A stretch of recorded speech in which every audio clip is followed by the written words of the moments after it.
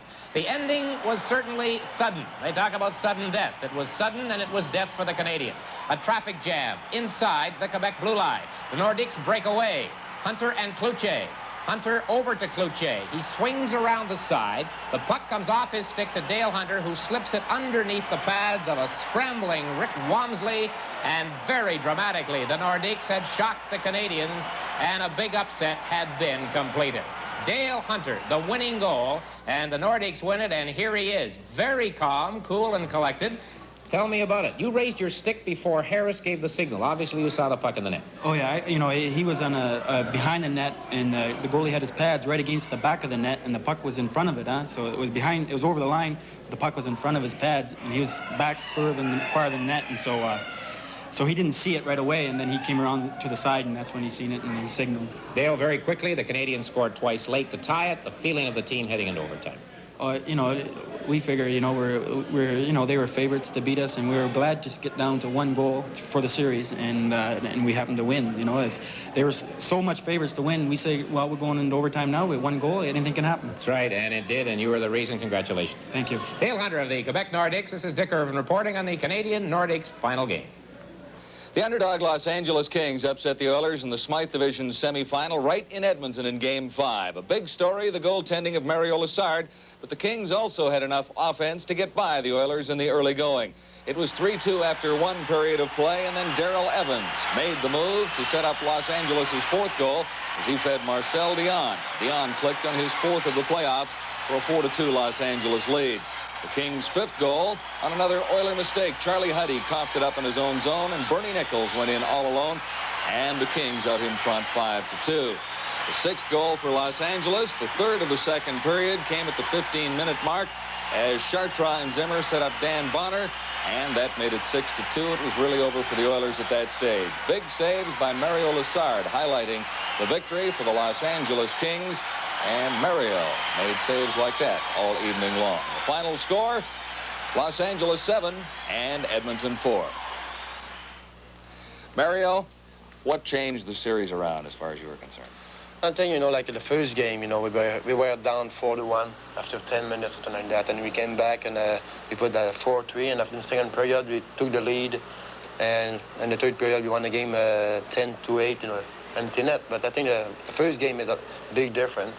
And after that, the second game, we lost in overtime 3-2.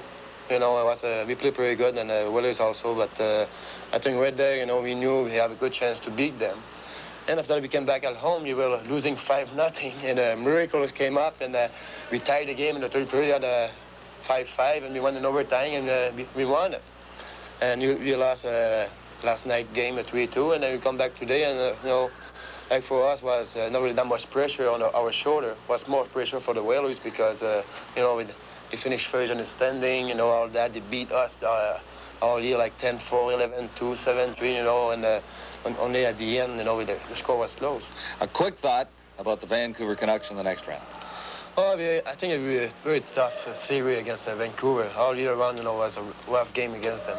Okay, thank you very much. John Wells reporting from Edmonton. And, of course, Stanley Cup 82 continues now with the division finals. Coming up next, a very popular member of the Vancouver Canucks, Richard Brodeur. Hockey Night in Canada continues in just a moment. Tomorrow morning, this man has to make a crucial decision. Our copier's got a microprocessor. Who's that? This copier's got the works in a drawer. It's the latest technology. Sure, we've been in the business a long time. Almost 2 years. Look at the deal I'm giving you. It's just as good as a Xerox. Xerox?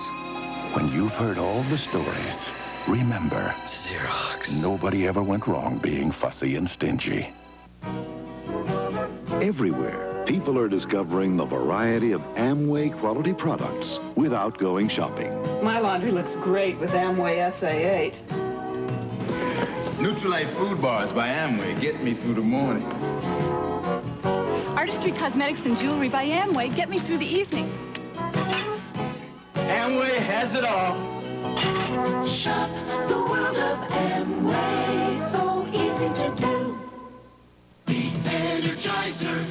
This fence could take all day. All day? Good thing I just put the Energizer in your radio.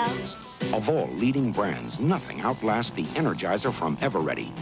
Nothing outsnaps it, nothing out-adds, outwalks, outplays, outtapes, outshines, outlasts it. Nothing. I'm wiped out. But the Energizer's still going strong. Energizer, Energizer, for life. Long life. Energize me.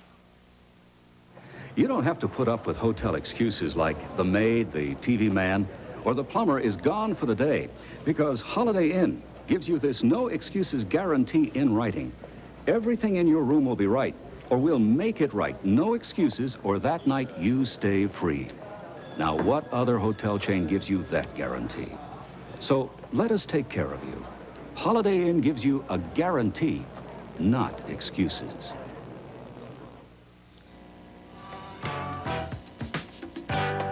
After one period of play here at the Pacific Coliseum, the Los Angeles Kings are leading the Vancouver Canucks by a score of 1-0, and it was Steve Bozek scoring the goal for the Kings. The Canucks outshooting Los Angeles 13-12. So far, the big story in the playoffs has been goaltending. And here in Vancouver, the man who's done the job has been Richard Brodeur. Richard's our meal ticket, and we're hoping he'll take us all the way to the Stanley Cup. Sure, why not? It's only 12 more wins. 21 games. We can do it. Bridgman shoots! Bridgman shoots again! And Richard Brodeur has got the puck! If goaltending buys the ticket to the Stanley Cup final, then Richard Brodeur has already made a sizable down payment for the Canucks. The 29-year-old Quebec native was absolutely brilliant in the three-game sweep of the Calgary Flames. He blocked a total of 108 shots and recorded a 1.55 average. So far, the best in the playoffs by a country mile. Brodeur has played under the most intense of pressure. Pressure that would surely make you and I a nervous wreck. Yet it doesn't seem to bother Brodeur. I am relaxed. I'm not nervous. You know, it's the same hockey game every night. You know, you go out there. These are what I believe. For a goalie, you got game situation in front of you, and you got to face them with, you know, the way you know how to play them. Well, Richard has the perfect attitude for a goalkeeper. Once a goal goes in, he's able to forget about it. He's able to relax. I'm sure you've seen him during the game skate out to the corner and back. That's just his way of, instead of sitting there worrying about things, keeping moving and keeping relaxed.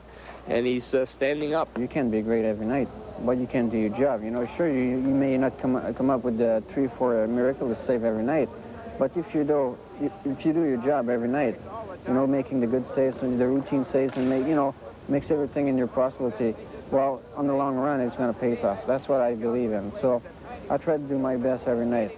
Brodeur started the season in competition with another Canuck netminder who'd known his share of pressure, Glenn Hanlon. At training camp, there was time for tennis, but on the ice, it was all business and competition. Competition that finally saw the Canucks deal the redhead to St. Louis, making Brodeur #1. His play throughout the regular season wasn't spectacular game in, game out, but it was always consistent, and certainly good enough to earn him the Molson Cup, which goes annually to the player who tops the 3-star balloting. If Brodeur has a secret to his success, it's probably his approach to games and practice. Do my job as best as I can. You know, whatever will happen, you'll be there. And I work hard, not too hard in practice, because it's my way of doing it. Even in the scrimmage and in practice, if I lose, I don't like it. I can lose my cool in practice, and I don't lose in the game. But when I get on the ice in the game, I'm there all the time. Richard is cool, and he just stays right in his position and doesn't let anything bother him, and we're sure happy to have him. When they write the history of the Canucks, Brodeur will certainly go down as one of their great finds. The 7-year veteran of the WHA was a steal from the New York Islanders, a deal that certainly changed his life as a professional. He's now #1 with a team on the way up, and he's an integral part. But through it all, he's changed little off the ice. I'm a family man. I stick around with my family, and I don't like to, sure I'd like to go a few times, you know, with my families, and, you know, I have a good time, but most of them, you know, I spend at home with my family and relaxing more than anything else. I'm a loner, I can't say. It took me 10 years to get here, and now I got it, and I won't let it go. Canuck fans are wondering where they'd be without Richard Brodeur. Coming up next, the playoff scoreboard. We'll be going to Uniondale. Highlights of the Rangers' win over the Islanders. We'll return with the Stanley Cup playoffs in just a moment. Second period is about to get underway here at the Pacific Coliseum. The LA Kings are leading the Vancouver Canucks by a score of 1-0. Let's check on other playoff action around the NHL tonight. And, of course, it was Boston defeating Quebec by a score of 4-3. Raymond Bourque scoring the winner with 55 seconds to play. The Islanders losing to the Rangers in Uniondale. And right now we have Chicago and St. Louis tied at 3. Okay, as promised, we'll show you the highlights of the Rangers' upset win over the Islanders, the battle in the Big Apple. This is Ron Duguay about to score for the Rangers to make it 1-0 at 3:19 in the first period. Duguay right there jamming it behind Billy Smith, and New York jump in front 1-0. Dave Langevin tied it for the Islanders, but this is Cam Connor. Barry Beck with a shot, a high stick, it seemed anyway. Cam Connor putting it behind Smith to make it 2-1.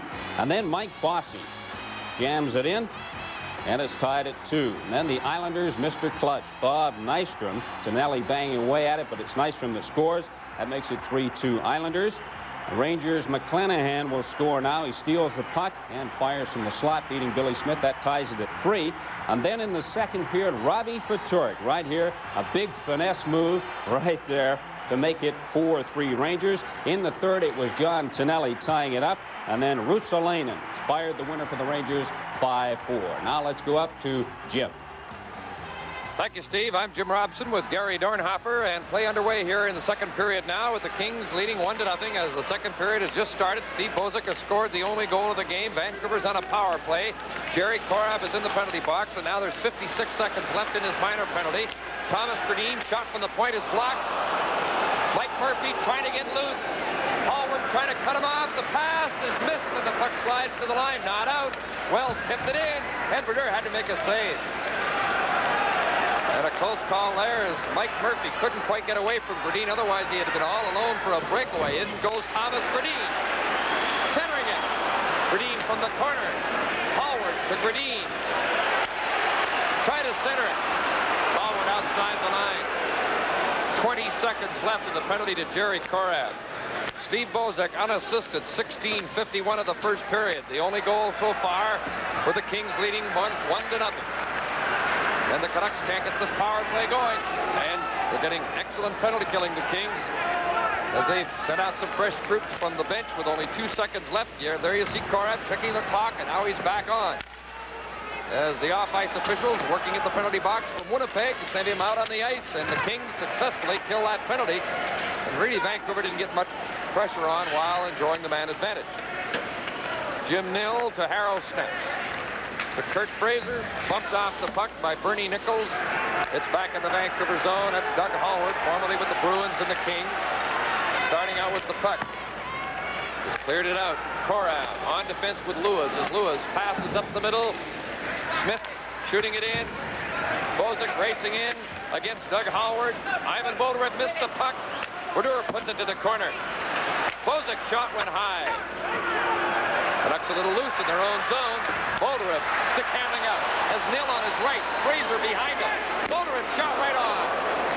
Mario Lessard coming up big again off Ivan Boldyrev. Doug Smith surrounded by Canucks. Lost the puck to Neil Belland. To Jim Nill. To Kurt Fraser. The shot. Another big save by Mario Lessard. How'd you like that one, Gary? He ever stretch out, but Lessard's been doing it. Just like he did against the Oilers, even though the goals against average wouldn't indicate it, but when it came time for the big save, he was there. Gradin stick handling now to Kurt Fraser, dumping it in. Nearing the 3-minute mark, second period. Very few whistles in a fast-moving game. The Kings lead 1-0, a race for the puck. Belland, and in goes Evans. Evans centering it. Intercepted by Molini, dumps it out. Great break by Darrell Evans. Little slashing by Crawford on Dion as Evans shoots, and Brodeur had to be alert to stop the shot by Darrell Evans.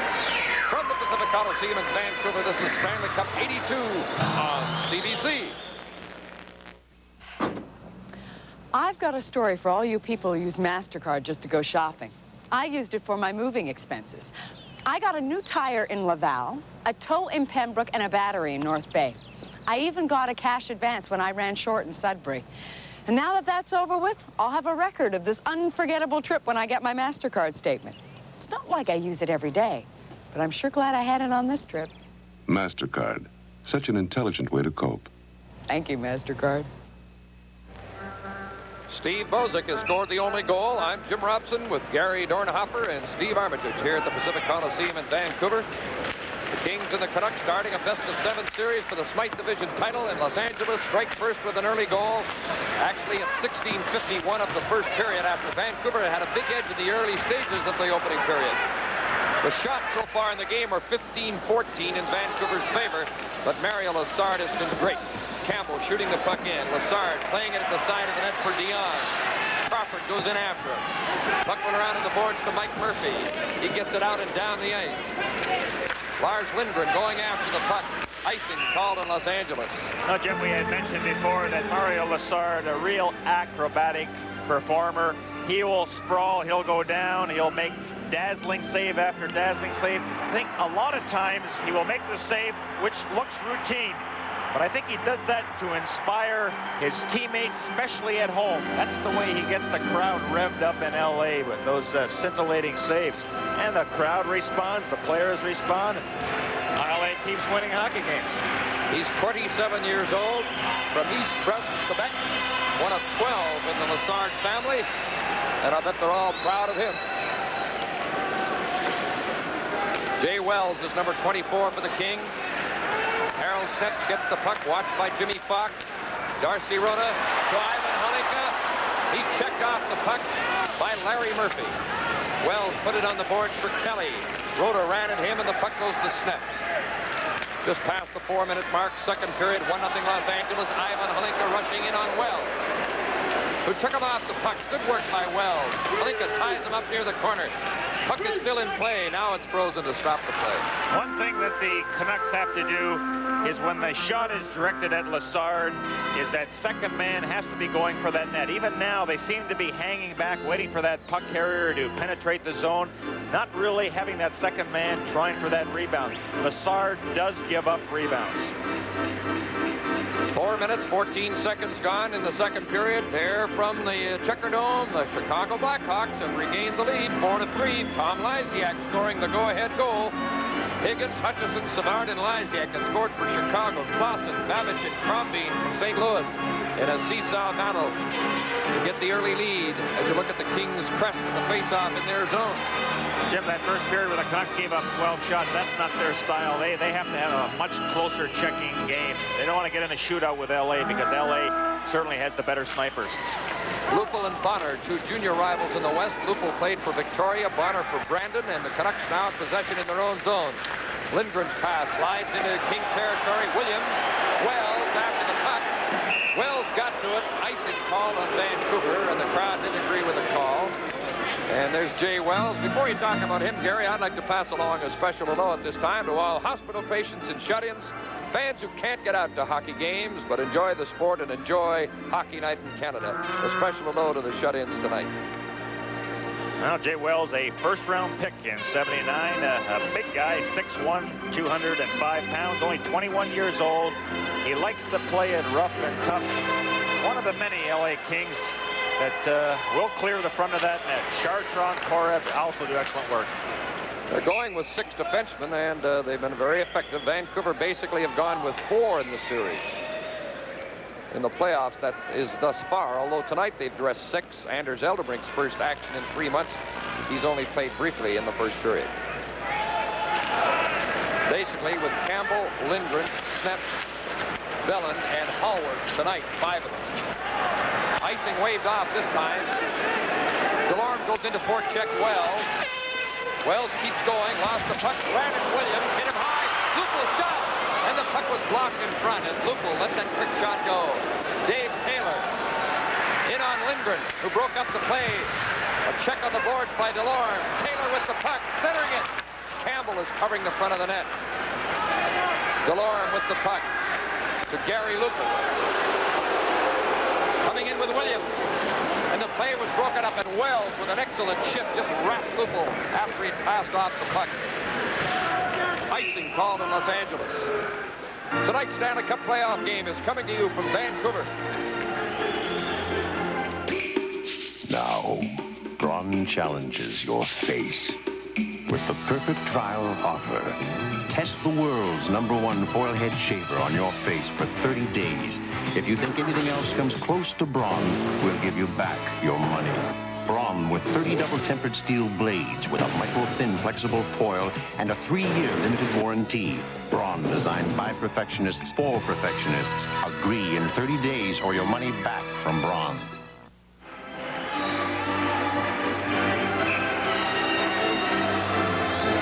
There's the spot. But the puck will be dropped by Joe Scampanello, as they say in Montreal when he's introduced, and he likes to line him up on side as he drops the puck between Boldyrev and Smith. Kings get possession.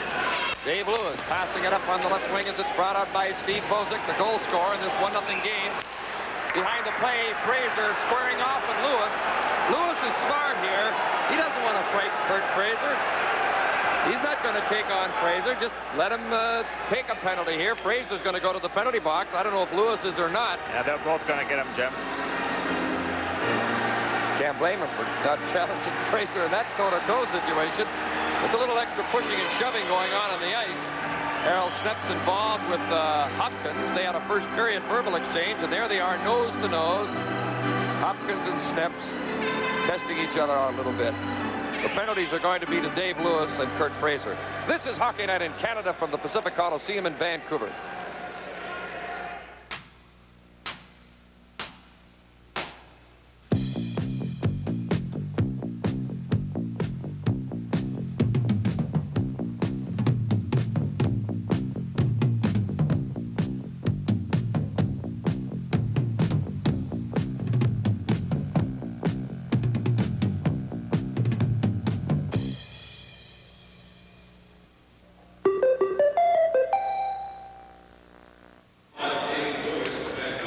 That's Kurt Fraser in the Vancouver penalty box. And there's Dave Lewis, the captain of the Kings, and they each get 2 minutes for roughing, well behind the play. And Fraser dropped those gloves and challenged, and there's one of the happy Canuck fans. You might be a little happier if the Vancouver team was leading this game, but the Kings are out in front. Thomas Gradine waiting on this face-off. And there's quite a discussion between Don Perry and Andy Van Hellemond. Now, speaking of Perry, he had cautioned his hockey club, especially Tiger Williams, to say he'll try and goad you into those penalties. If he starts roughing it up with you in the corner, just skate away from him. Don't be intimidated, and don't let him take off a good goal scorer and spend some time in the penalty box with him. Dion. Marcel Dion in the Vancouver zone. Band on the puck. Steve Bozic had it checked away. Smeel and Gradine come out. Gradine with the puck. Bozic checking him. Ties him up. Still Gradine in the corner. Bozic and Gradine having their own little battle. Smeel goes to the puck. Dan Smeel turning from Korab. Shot it. Covered up easily on the short side by Lassard. Now some good work by Thomas Gradine. Not a big guy, but very elusive. He's able to spin away. You know, the LA Kings have training camp in Victoria, and the LA Kings were talking about this youngster, Steve Hussey, 23 years old, who used to help them a lot at training camp. And this guy, he's been through about 20 leg operations and has been a real inspiration to the LA Kings Hockey Club. And they just want to send a special hello to Steve and keep hanging in there, because you've been an inspiration to us, and we're going to do our best for you. In the Los Angeles zone, Doug Howard shot. He passed. Harold Snep shoots. Lassard makes the big save on Snep. Mario Lassard again with a big stop. Moline with the putt, centering it. Green back at the goal, trying to center it. Snep on the inboard. The Kings get possession. Chartrand to Fox. Jimmy Fox. Try to flip a pass for Chartrand. Snep is getting some scoring chances tonight, which is unusual for him, and he just had a great chance. I'm surprised at the amount of minutes he's logging out there. Has to be in fantastic shape. Never seems to go off the ice. Oh, he plays a lot and he plays well. Doug Hallward. Colin Campbell. Shot deflected. Hit the goaltender. He's good and he's a little lucky too. Isn't that what it's all about? Boy, oh boy, what a display we're getting from both goaltenders tonight. The Kings ice the puck. After Lassard came up with a couple of big saves and a deflection hit him. Jim, I haven't seen goaltending like this since Bernie Perron beat the Boston Bruins almost single-handedly. Let's see some of the action in front of Lassard. That was a deflected shot, and the left arm goes up and is able to deflect it in the corner. But Vancouver continues to apply the pressure. Look at the position of Lassard. He's out there challenging at every opportunity. He's making it look easy. Well, it isn't.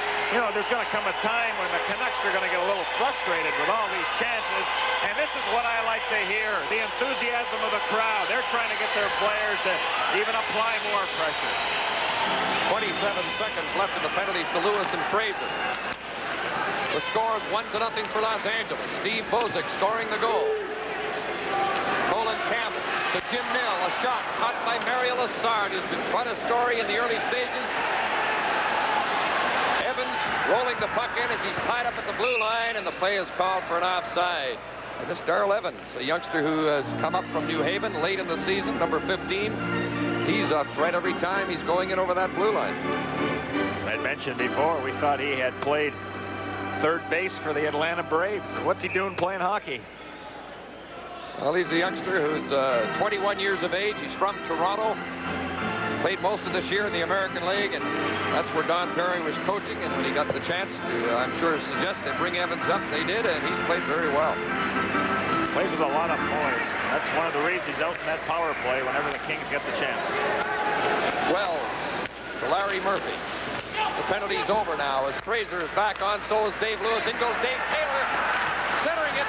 Lindgren stayed with him, and the puck hit his skate. Campbell coming out to Lindgren. To Lupul. In on Wells. Makes a move. Kick it to the ice. Play goes on. Lupul keeps after the puck. Jay Wells played a very strong game on the King defense, but that time he was checked from behind and lost the puck. And behind the play, someone is injured down on the near boards. It was the linesman who fell, Ray Scampanello. He's up on his feet. And Larry Ashley, the Vancouver trainer, goes out to check on Scampanello. Ryan Bozek, the other linesman, checking on him. Scampanello, who's been in the league 11 years, 35 years old, says he'll be all right. Shaking off, Ray, attaboy.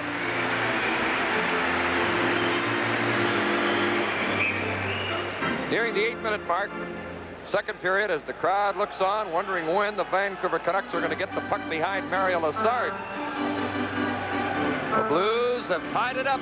Mullen, who's having a great playoff. Joe Mullen has scored for St. Louis. 12:57 of the third period, his fourth playoff goal. He's another rookie who's come out of the minors. A lot of new faces. Dave Taylor, one of the best two-way wingers in the National Hockey League. And he's just signed a new 6-year contract. And there's the Tagger, who's also got the long-term contract stored away. Lined up against Taylor as Bozek drops the puck between Bonner and Lupul. Shot in by Williams, caught by Lassard, leaving it for Lewis. Delorme goes in after him. Out come the Kings, Charlie Simmer. Puck knocked off his stick by Tagger Williams. Delorme hits Bonner. Delorme coming in with the puck. Ron Delorme, shot, went off his skate. Williams in after him. Cora put it on the boards for Simmer. Slides it out. Vancouver continues to put on pressure, but the Kings now come out. Simmer missed that check momentarily, but Williams got a piece of him. In goes Colin Campbell. Centering it, steered away from in front by Bonner. Williams from the corner. Tied up by Taylor. Williams trying to center it. Keeps after. Good pressure by Vancouver, but the Kings look pretty cool in their own end, Gary, even under the pressure. And when the pressure is put on, they're handling that puck. They're not giving it away. They're looking for somebody in the opening. That is really the key, is to be able to control your emotions. Doug Hallward with the puck to Harold Sneps. To Ivan Halinka. Hallward. Dumping it in. Darcy Rhoda racing after it. Lassard put it to Halinka in the corner. shot by Steve Bozick. Halinka kicks it loose. Still working for it. Hardy trying to handle the big guy. Rhoda at the side of the net took a heavy hit. Halinka and Rhoda. Now Bozick and Rhoda doing a little roughing. Darcy Rhoda and Steve Bozick, a couple of BC boys, and now a little glaring. Steps arrives. It has not been a particularly rough hockey game, but there's lots of contact. Well, it started off that way with a lot of hits, but then more to the skating aspect of the game. But players get a little testy at times, as we saw in the corner. The score, Los Angeles 1, Vancouver nothing. This is Stanley Cup 82. Ford announces the ultimate offer. It's the closest thing to cost-free driving. Purchase any one of these 10 quality-built cars, and for 2 years, virtually all you'll pay for is gas. How? By getting 2 years scheduled maintenance at no extra cost. Plus, a 2-year comprehensive warranty at no extra cost. Buy now, and also get a special 5% cash bonus of up to $500 on all these cars. It's a remarkable offer, just too good to miss. Details at your Ford and Mercury dealers. The out-of-town scores keep pouring in. Doug Wilson has scored for Chicago, 14:44 of the third period. So the Hawks lead 5-4 in St. Louis. What a great job our crew's doing in bringing you those out-of-town scores. As they come in, there's only one other game in progress, not one in St. Louis. Here the Kings lead 1-0. Darcy Rhoda trying to center it. Backhander. Lazard made the save on Stan Smeal's backhander. And there's that number 1 again. Yeah, a real stumbling block, but I like what I see as far as the Canucks are concerned. The work that they're doing in the corners. I mean, this has been that type of hockey game where a lot of grinding, a lot of corner work. And you saw Lazard, as soon as there was a chance to jump on that puck and freeze it, that's what he's going to do. He doesn't want it sitting around. Let's go for the face-off, get everybody organized, get everybody in position. The face-off. There's Stan Smeal wearing the C as the Vancouver captain in the absence of injured Kevin McCarthy. So Smeal has the C on his sweater. And he was the captain of the Memorial Cup champion in New Westminster. And he goes in for the face-off now against Bernie Nichols and won the draw to Halinka. Halinka, backhander through the front of the net. Snaps, centered it, steered away. Bernie Nichols, long pass, right on the stick of Kelly. Quick shot, Brodeur got a piece of it. Sneps turning with the puck. Los Angeles 1, Vancouver nothing. Harold Sneps dumps it in. Mario Lazard sweeps it away. He's unbeatable. Right in front, Smeal. There he is again. Lazard standing up well. Smeal, or Rhoda rather, was hooked in front. A Los Angeles penalty. Now a little jabbing at center ice with sticks. Harold Sneps and Larry Murphy. And everybody's picking partners now. Rhoda should stay out of it because Los Angeles is going to get a penalty out of this. You're absolutely right, Jim. This is a time when you have to keep your cool. Don't lose your concentration out there. But again, Lazard has figured so prominently in that 1-0 LA lead as he continues to stymie the Canucks. Canucks have come out in this second period with reckless abandon and are really applying the pressure. Hockey Night in Canada will continue in a moment.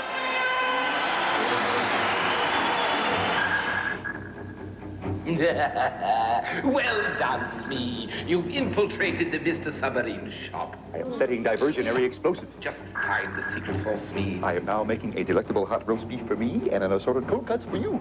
Smee, the secret sauce. Squeezing secret sauce out. Smee, that's it. Now, just grab the sauce. What about your sub, Captain? Blast the sub. No, wait. Mr. Submarine, nothing goes down so good. Again, the Canucks apply tremendous pressure. Let's look at Lazard at his best on the backhand and just controls that puck, gets it out of that crease area. Then you saw Wells take the hooking penalty. Canucks, an opportunity on the power play. Stan Smeal getting that last good scoring chance on Lazard. Wells for hooking at 10-17 of the second period. Vancouver's third power play opportunity in the game. They're 0 for 2. They're 0 for everything right now because of Mario Lazard, who has already faced 22 shots in this playoff game, and it's just over the midway mark in regulation time. We're just halfway through the second period. Who knows how many minutes there'll be on this clock when this game is over. I think you'll see some overtime games in this series. How about 7 of them? They're very evenly matched teams. Kurt Fraser. Pass. Mill didn't handle the pass in front. Jim Mill was in the clear. Ivan Bolderev with the puck. Pass tipped away by Korab. Bolderev from back of the net. Coming in front. Lost the puck. Dan Bonner has the puck. Moving in on Hallward. Dan Bonner shoots. Went high. Jim Mill turns with the puck. Ran into Bolderev. Gets the puck to Bolderev. Flips it to Gradine. Fraser shoots. It hits Chartrand. And the Kings go to the puck, and it's cleared out by Dave Lewis. Picked up by Bonner. For Mike Murphy, turning with the puck, puts it in the Vancouver zone. 48 seconds left in the Kings penalty. The crowd urging on. Doug Hallward rushing with the puck. Hallward from the corner. Hallward took a hit from Chartrand, who played a solid game. Rota shot. Lassard down. He's got the puck again.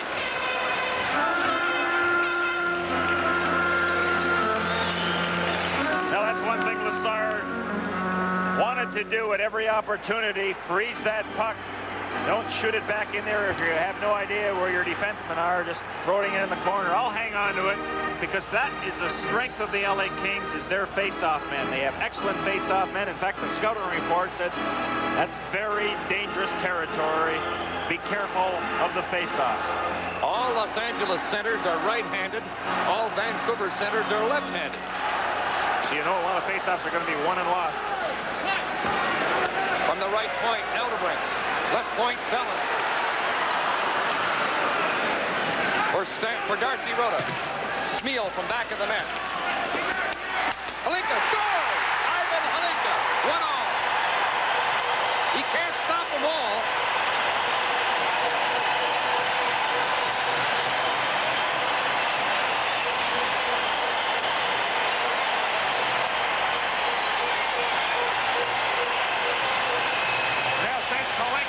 The leading scorer during the regular season. Why not continue in the playoffs? But a feathery pass. Halinka is all alone in front.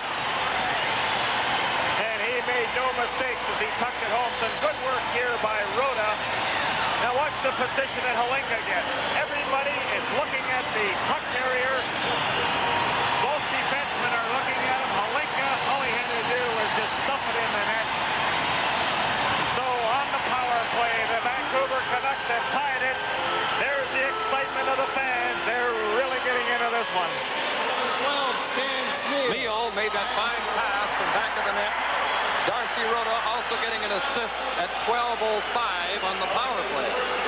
And that is the first Stanley Cup playoff goal for international star Ivan Halinka. He had many big goals for Czechoslovakia, but that's his first goal in Stanley Cup play. It's 1-all. Kings back at full strength. Dion centering it. They score! Larry Murphy! Larry Murphy from Marcel Dion, and it's 2-1 Los Angeles. That didn't take very long for the LA Kings to battle back and get the lead again.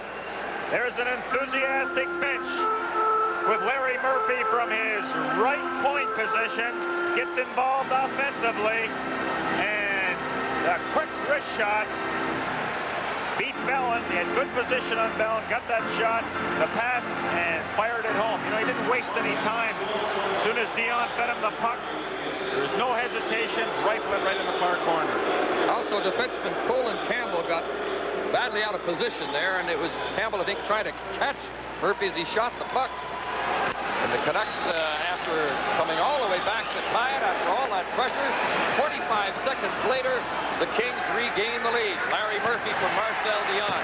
There may have been a second assist. Thomas Berdine didn't get by Jerry Korab. There was a second assist on that goal. It was to Darrell Evans. So it was Larry Murphy from Dion and Evans at 12:30. Here's a quick shot. Bernard made the save, and the puck dribble just wide. Close ball in front. Marcel Dion almost made it 3-1. Another shot deflects just wide, and it's really opened up now. Vancouver doesn't want it to open up. Lars Moline and Thomas Berdine. Berdine with the puck. Centering it. Moline shoots. Lessard has it in his pad. Mario Lessard made the big save. Little rough stuff after the save by Lessard. The crowd gathers to talk it over. Yeah, Moline was trying to put that one right through the legs, the way Halinka did, but that time Lessard was able to close him and come up with that save. Live from the Pacific Coliseum in Vancouver, the Stanley Cup playoffs. Hi, I'm Bobby Smith of the Minnesota North Stars. Every hockey player looks forward to a hat trick, scoring 3 goals in 1 game. The National Retinitis Pigmentosa Foundation is looking for a hat trick of its own to find the cause, prevention, and treatment of inherited eye diseases, diseases which are stealing the sight of hundreds of thousands of people. Won't you see your way to help others see? Thank you. Final score, the Blackhawks 5, the Blues 4 in St. Louis. Apparently, Tony Esposito did not start the game, but came on to play in the 3rd period. And the goal by Doug Wilson at 14:44 of the 3rd was the winner. Chicago 5, St. Louis 4. So the other 3 games tonight are now complete. And this game, the Kings lead 2-1. Doug Smith shot. Doug Wilson got a winner a little while ago for Chicago. That was young Doug Smith's shot, stopped by Richard Brodeur. Mark Hardy back of the net, getting away from Jim Nill. Young Smith coming out 3-on-2. He's got Bozic and Hopkins. Bozic shot, didn't get much on it. Hopkins from the corner fell down. Puck is cleared off the boards and out. We have 6 minutes left in the 2nd period. Los Angeles 2, Vancouver 1. Steve Bozic and Larry Murphy have scored for the Kings as Jim Nill kept the puck in. Doug Wilson, I did it again. Doug Smith got it back to the point. Hallward kept it in. Knocked down by Hardy. Smith is the name, and he passes to Fox. Flipped it in front. Brodeur scooped it up to stop the play. And now here is Steve Armitage. Thank you, Jim. Coming up during our 2nd period intermission, Gary Dornhofer and I will make our Hockey Night in Canada predictions for the 2nd round. Bob Orr will have the Hockey Legends, and tonight the Chief, Johnny Busick, and we'll update the playoff scoreboard. Can you believe that? I got to be put on the spot again. More predictions? More letters. How were your predictions in the first 8 series? Not very good. I got 3 out of 8. 5.5 minutes left, 2nd period. Los Angeles 2, Vancouver 1. Just goes to show you how much we know, eh, Jim? I'll bet you most people, including a lot of fans, were 3 out of 8 or worse. A lot of upsets. Stan Spiel, high stick by Wells. Jay Wells is going to get a penalty out of this. Larry Murphy gets the puck. And Wells will go to the penalty box. Stan Spiel has a little talk to him about it. But he's not going to get involved other than to watch Wells go to the penalty box. So they jaw a little bit. Wells wants to take somebody with him. But he's going to have to go by himself. This Stanley Cup playoff game is coming to you from Vancouver. The following performance is brought to you by the Champion Spark Plug Company. We're starting the 1982 performance season with over 197 Formula One Grand Prix victories, domination of international motorcycle championships, worldwide use by major professional racing teams, not to mention surer starts, better mileage, and smooth, dependable performance. Next tune-up, insist on Champion Spark Plugs. Champion wins the world over. You see a mix-up along the boards with Stan Spiel getting the stick of Wells, and he will go to the penalty box. And Coach Roger Nielsen decides to go with the unit that scored the first Vancouver goal. Halinka, Rhoda, and Smeal. And that was on a power play with Wells serving a penalty. And there he is again. It's the 4th power play opportunity for Vancouver as Bonner and Halinka face on.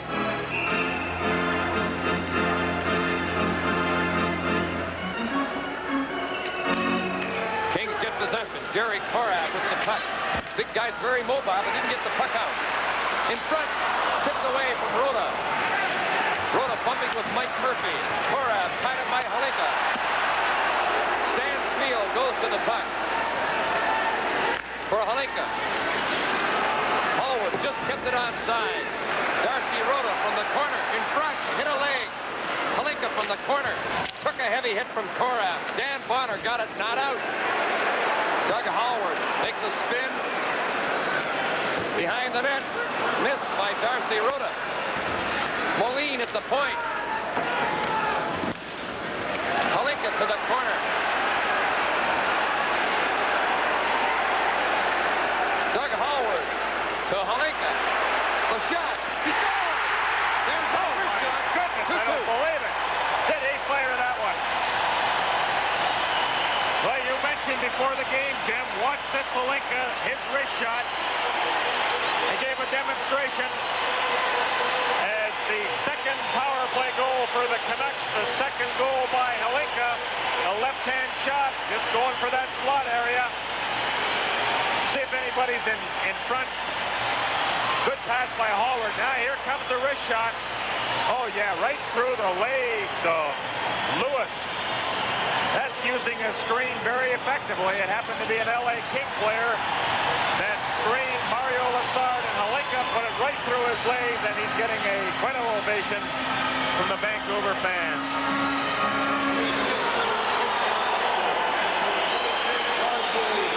Halinka from Howard, 15:38, second period. Halinka has scored both Vancouver goals. Steve Bozic and Larry Murphy have scored for the Kings. Mark Crawford coming in on the defense. To Gradine. The shot went off Mario Lessard's arm. Another big save for Lessard. In comes Taylor. Bellin dumped the puck high. Out of play. 3:53 left in the period. There was a second assist on Halinka's second goal. It was Halinka from Howard and Lars Moline as you look at Don Perry at the Kings bench. Halinka, a 32-year-old rookie. He's been in a lot of big hockey games for Czechoslovakia. How about West Germany beating Czechoslovakia today in the World Tournament? And Canada won their opener against Finland 9-2. And Don Perry is happy that none of his boys are there. He wants them right here. Play in the Vancouver zone. Snaps with the puck. Gradine. Knocked to the ice by Chartrand. Marcel Dion centering it. Evans hit the post. Darrell Evans hit the goal post, and it's still 2-all. What a play Marcel Dion made there, but a giveaway when the LA Kings stayed in the zone. Defenseman was able to keep that puck in. We're looking at Hardy. But good, strong forechecking resulted in that giveaway, and Marcel Dion set up Evans perfectly. Makes the right move. He waits for Brodeur to go down. Had him beat, but the goalpost got in the way. Oh, what a view we've got at it from here. He just hesitated slightly, shot it high in the corner, had a sure goal, but a heads-up play by Dion setting Evans up. Evans went over to the bench and got a different stick after that one. Said there was something wrong with that stick. What a move he made. And I love those replays. What a view we had from the up in the rafters on that second replay. It's a 2-2 tie, 3:31 left in the second period as you look up into those rafters in the drum design of the Pacific Coliseum. Hey, there's the guy that gave us that shot. That was a great shot. Don't step forward more than a couple of paces up there. 3:28 left in the period. Puck centered in front of Brodeur. Moline picked it up. Flipped it high for Williams. Couldn't pick it up. Rick Chartrand, who's been on 4 Stanley Cup champions in Montreal. In fact, he's the only player involved in this game who's been on a champion in the NHL. Dion shot, picked off by Richard Brodeur. Snips pass, played on the board. Snips played the puck out.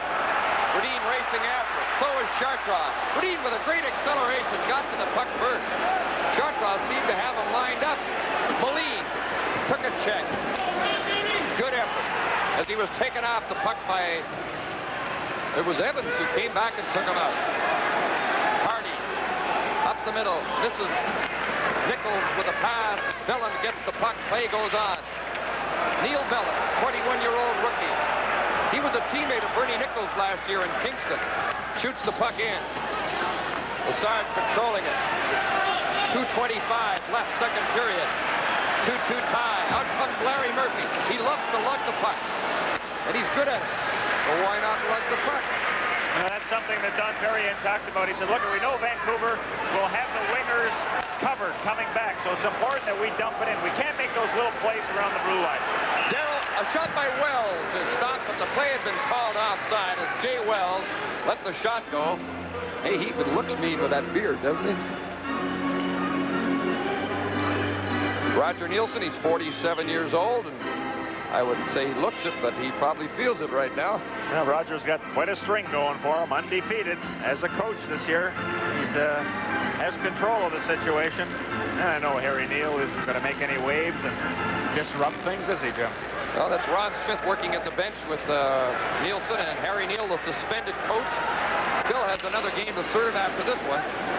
It says he won't go back to the bench, not the way things are going. But although he will have more of an input when he gets back. I'm sure he will, and he warned Roger this morning, just don't lose. Just don't lose. Just don't lose. You can stay there. Kurt Fraser and Jim Nill are a couple of Harry Neal's type of players. Harry's up there with the crowd. The guy on the right there is Jack Gordon, formerly with the North Stars. That's Harry Neal right beside him in the white shirt taking notes. Jack Gordon, the Canucks management staff. Just came back from watching some Central League playoffs where Vancouver's Dallas Farm Club has won their first round. 1:47 left in the second period. 2-2 tie. Larry Murphy putting the puck in the Vancouver zone. Brodeur banks it off the boards. Almost intercepted by Steve Bozek. Lars Lindgren goes to the puck. Putting it on the boards for Rhoda. Halinka, 2-on-1 with Smeal. Ivan Halinka. Right in. Oh, it went through the goaltender and out the other side. He stick-handled right into the crease and didn't shoot. Everybody was waiting for the hat trick right there. Well, I guess he should have done something else, Gary. Doug Smith shot. Brodeur made the save. The loose puck, he's down, covering it up. Close call in front. Back-to-back save by both goaltenders. First Lassard, then Brodeur. As teams are giving up some good scoring opportunities right now. But let's watch Halinka, a 2-on-1 break. Again, a lot of options. Could have passed it over, waited, and then decided to take it himself. And actually, he shot the puck in the corner. He was around Lassard and then stuffed it in the corner. And then the Kings, they come right back, applying tremendous pressure, but Brodeur is able to hang on and smother that puck. So again, with the score tied at 2, both goaltenders are giving quite a display. And Ivan is muttering to himself in Czechoslovakian, so I can't pass along what he was saying. But you can guess. Pass, shoot, score. He did make a great move in close as it turned out. But actually got too much on it. Had he just sort of tapped it, it probably would have gone in. Lupul just missed that check and his stick goes flying. We're in the last minute of this hectic second period with a lot of action. Taylor and Steps on a collision course, but no collision. The puck left sitting there. Tiger Williams checked off it. Taylor and Steps tie each other up. Lupul goes to the puck. Gary Lupul to Ron DeLorme. DeLorme coming in on Korab, dumped it in. Williams after the puck. Took a hit from Lewis. DeLorme fighting for the puck. Tied up by Marcel Dion. 29 seconds left in the period. Jim, the real answer to this game and this whole series is the ability of the big men. When they get a guy in the corner, they have to take him in there physically and hang on to him. Keep him pinned. Don't let him get loose and get back in the play. Now, Schneps does that so well. Korab. You know, here are the guys that you depend on to do that kind of work. You depend those two guys to clear the front of the net. That's what they're out for, and they have to do that to be effective. Jerry Korab, 33 years old, from Sault Ste. Marie, one of hockey's best dressers. Not necessarily in that outfit he has right now, but what a wardrobe this guy's got. Classy guy. And a lot of experience in Stanley Cup play for Korab as the Kings go offside. Well, have you looked at our wardrobe? Well, we've got the nice new blue blazers on with the blue tie. Yours might be new. However, I'm going to get it cleaned at the end of the season, and the end of May it'll be.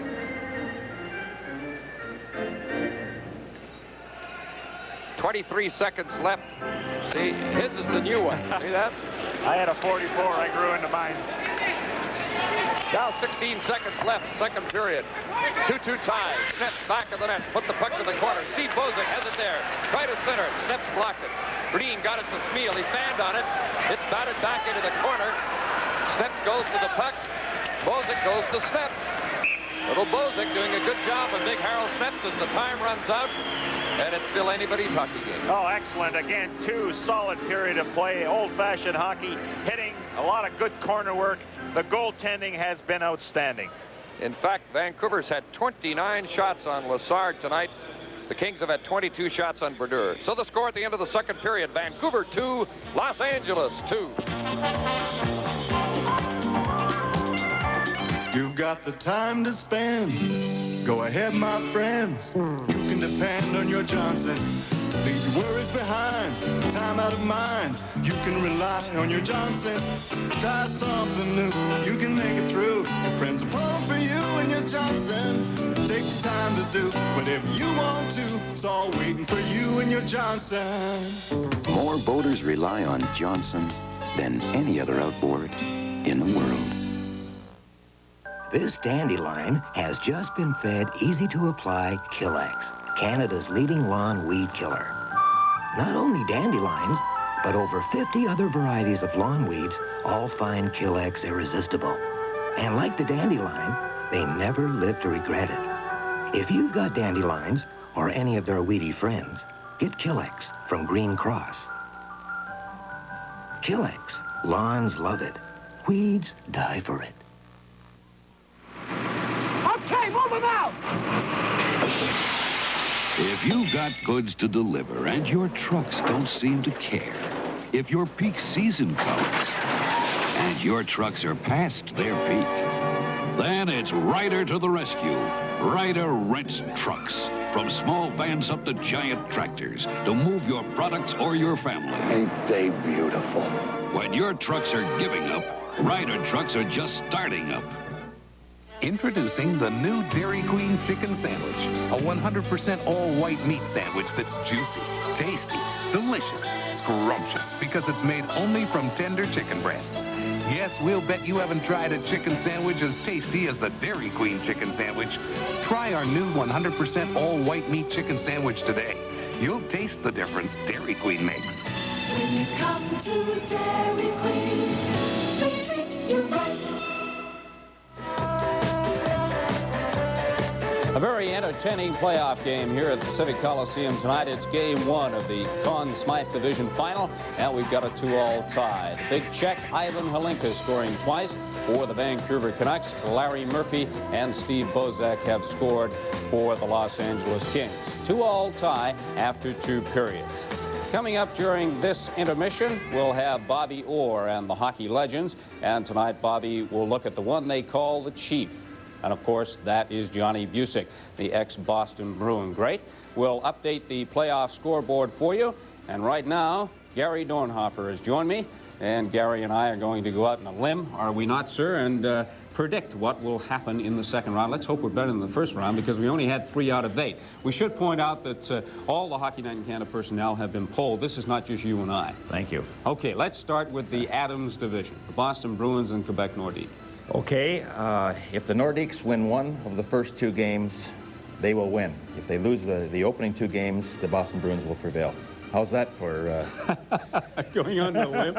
Okay, let's take a look at the Hockey Night in Canada prediction on the Adams division, and I don't think this will surprise too many people. Hockey Night in Canada predicts in the Adams division that it will be Boston in 6 games. Okay, moving along to the Patrick division now, the Islanders and the New York Rangers. Of course, the Rangers upsetting tonight with a big win. How's that one going to go? I say they will do it again. The Rangers over the Islanders. Big win tonight. Anybody can pick the Islanders. I mean, that would have been easy. So I've been wrong all series, so why not keep going? Okay, Hockey Night in Canada predicts in the Patrick division in the Battle of the Big Apple between the Islanders and the Rangers, and there you see it. The Islanders in 6 games. We could be off to a rocky start on that one. I could be 0 for 2. Okay, moving along now to the Norris division. Who do you like there? St. Louis, Chicago. I like the Blackhawks. I think since Pulford has taken over, he's got a lot of unity on that hockey club, and he's got them rolling along, and they're a good defensive club, and they have enough muscle to prevail. Well, that's an easy prediction, because the Chicago Blackhawks started with a win tonight. Let's see how Hockey Night in Canada predicts the Norris division, St. Louis, Chicago, and there you see it, the Blackhawks to take that one in 7 games.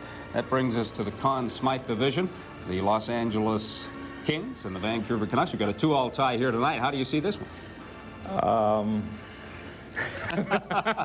Look, you're not going to get me to make a prediction on this one. I think it will go 7 games, but it's a toss-up. They're 2 evenly matched hockey clubs, battle of the goaltenders, so I will not predict who will win. I will play it safe because I've had too many letters this year, and I don't want any more letters. Okay, Hockey Night in Canada predicts in the Conn Smythe division, in the battle between the Kings and the Canucks, it will go 6 games, and Vancouver will pull it off. So there's our Hockey Night in Canada predictions for you. Coming up next, we've got Bobby Orr and the Hockey Legends. Hockey Night in Canada continues in just a moment. St. Andrews isn't just any first hole. It's the first hole. So you don't just choose any long ball. You choose Top Flight or Top Flight XL. The longest balls. From tee to green, no leading ball can beat Top Flight. Maybe that's why over 3 million golfers play the longest ball. What are you playing? Top Flight? Wish I had. Top Flight, the longest balls. I'm here to build a quality product because I know people expect to buy quality today. I know I do, for sure. There's a new spirit at Ford of Canada. Quality is more than a priority. Quality is job one. You can compare the quality of this car with any in the world. I guarantee it. To produce a quality product, everyone, and I mean everyone, must think quality. See what we've done. At Ford, quality is job one. In 1966, when young Bobby Orr went to the Bruins training camp, his roommate was Johnny Busick.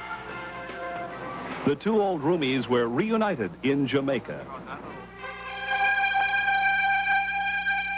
Bobby Orr and the Hockey Legends is brought to you by the legend of quality and freshness, Planters Nuts.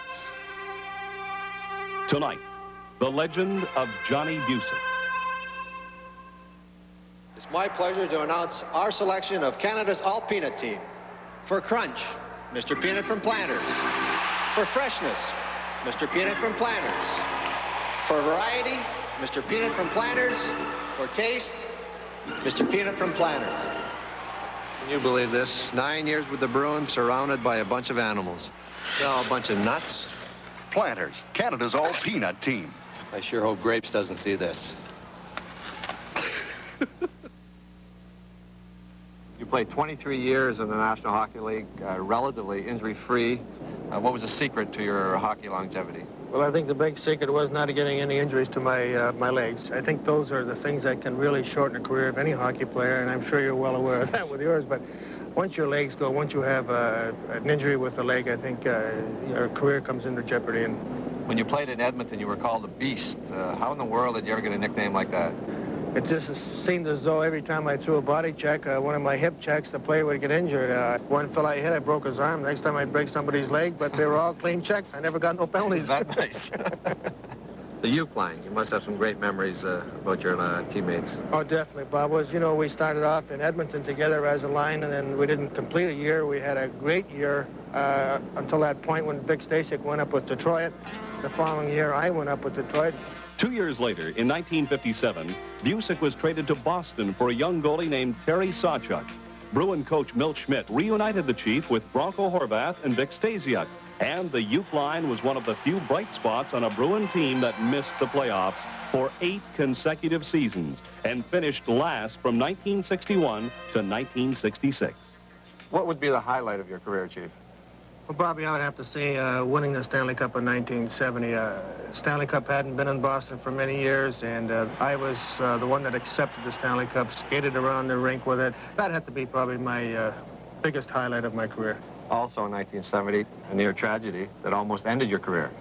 I had a boating accident when I slipped and I put my knee through a window. I cut the top tissue right that covers the muscle. On the side, I had an artery that was bleeding, and just below in the knee, I cut it again where I just missed my cartilage. And we thought maybe I wouldn't be able to skate, but the doctor thought everything was okay, and sure enough, turned out to be all right.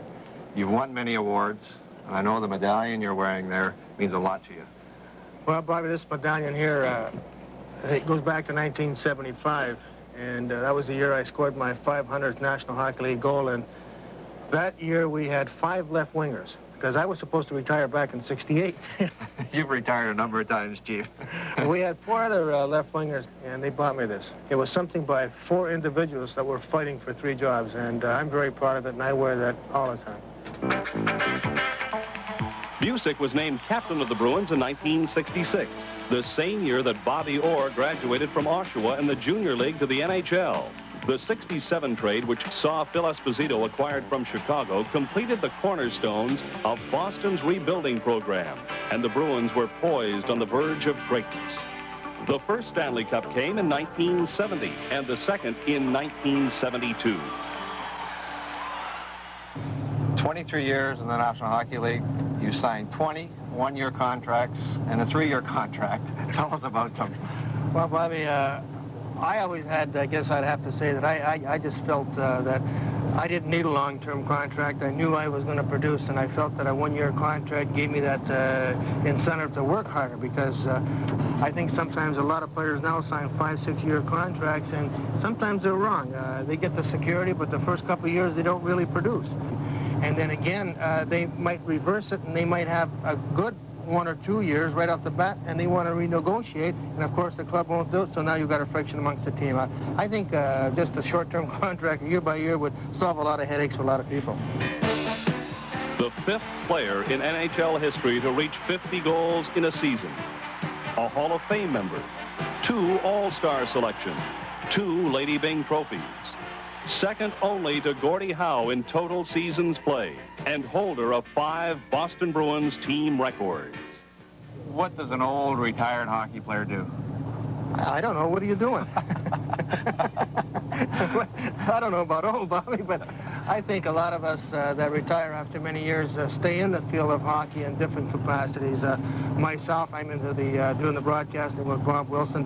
I'm with the guys. I'm still traveling, and we enjoy it. And I think basically that's what a lot of the players are looking forward to doing after they retire.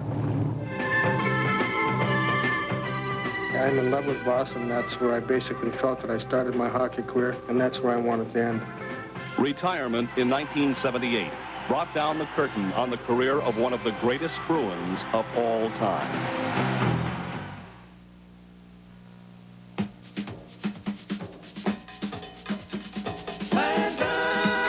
Slanters nuts are crunchy, delicious, tasty, munchy. Every day they're roasted, crunchy, golden toasted.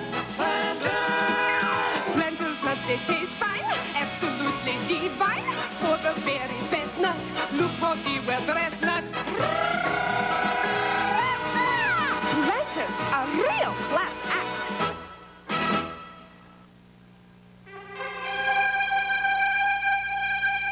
Bobby Orr and the Hockey Legends has been brought to you by the legend of quality and freshness, Planters Nuts.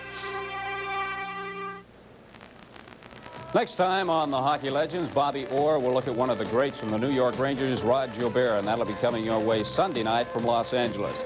Coming up next, we'll update the playoff scoreboard. We'll return with the Stanley Cup playoffs in just a moment. CBC salutes the Stanley Cup champions. Tony Leswick, Rocket Richard, George Armstrong, Jean Beliveau, Ken Dryden, Bobby Orr, and all the players who gave their best to win the NHL's most coveted award. Who will win this year? The Stanley Cup Championship on CBC. And just a reminder, Game 2 in our series coming your way tomorrow night at 7:30 Pacific Standard Time from Vancouver. Right now, let's update the playoff scoreboard for you. In the Adams Division, Boston over Quebec 4-3. Ray Bourque scoring the winner with 55 seconds to go. In the Patrick Division, the Rangers upsetting the Islanders in Uniondale. It was Rutsalainen scoring the winner at 17:02 of the third. In the Norris Division, Chicago over St. Louis 5-4. Doug Wilson had the winner there. Right now, let's go up top to Jim and Gary. Gentlemen, what are the chances of overtime in this one? Well, Steve, I'd say there are pretty good chances of overtime when these two evenly matched teams go to work here in the third period. Halinka's goals were both on a power play. Larry Murphy's goal just came 25 seconds after Halinka had tied the game for the first time. In the first period, Steve Bozick scored for the Kings, so it's a 2-2 tie. So much for the home ice advantage, Gary Dornhofer. Notice in those scores that Steve passed along, the visiting club won in Long Island and in St. Louis. Now, once the playoff starts, Jim, it's who wants it the most. Home ice doesn't mean that much. You have to play it, so you go out to win it. But we'll talk about this fatigue factor as far as the LA Kings are concerned next chance we get. Kings in the Vancouver zone. Snaps broke up the play, but the puck goes loose. It's still in the Canuck territory. Mike Murphy hustles to keep it onside. Snaps from the corner. Cleared it down the ice. Icing indicated. Smeal hustling after the puck, forcing Lewis to go in after it, and Lewis won the race to get the icing call. Now, what about this defeat? Well, that's a good play by Vancouver. You have to make the LA Kings skate hard at every opportunity. Now, this round, 4 games in 5 nights, very difficult. So after that period of time, the LA Kings would have played 6 games in 8 nights. That's tough with all the traveling. I mean, how much stamina do these guys have? They showed it in Edmonton, winning that 5th game. It looked like the Oilers were the tired hockey club because they went with 4 lines and 6 defensemen. They used everybody. The score's 2-2 early in the 3rd period as Campbell is forechecked by Charlie Simmer. Lars Lindgren goes to the puck, banks it off the boards. Lupul coming out, slowed up. Korath takes over. Big Jerry Korath scoops it high into the Vancouver zone. Lars Lindgren and now Colin Campbell goes to the puck. On the boards to Tagger Williams, to Gary Lupul. Hardy moves to Lupul. In goes DeLorme. A back pass intercepted. The blind pass brought out by Dave Taylor. Taylor in on Lindgren, who poke-checked the puck away. Now goes to Taylor on the boards. Brodeur put it to the corner, goes right to Dan Bonner. To Charlie Simmer. Big Charlie out the boards. Back into the corner for Taylor. Taylor trying to come in front, a deflection. And a close call in front of Simmer, just tipped that one. Campbell put it on the boards for Williams. He chips it out. A close call. It looked like the LA Kings nipped the goalpost on Brodeur there as that strong forechecking. That was a deflection by Simmer in front that tipped off the outside of the post. Steve Bozick shooting it in. And Bozick has played a very strong game, number 26 of the Kings. There he is forechecking with Hopkins.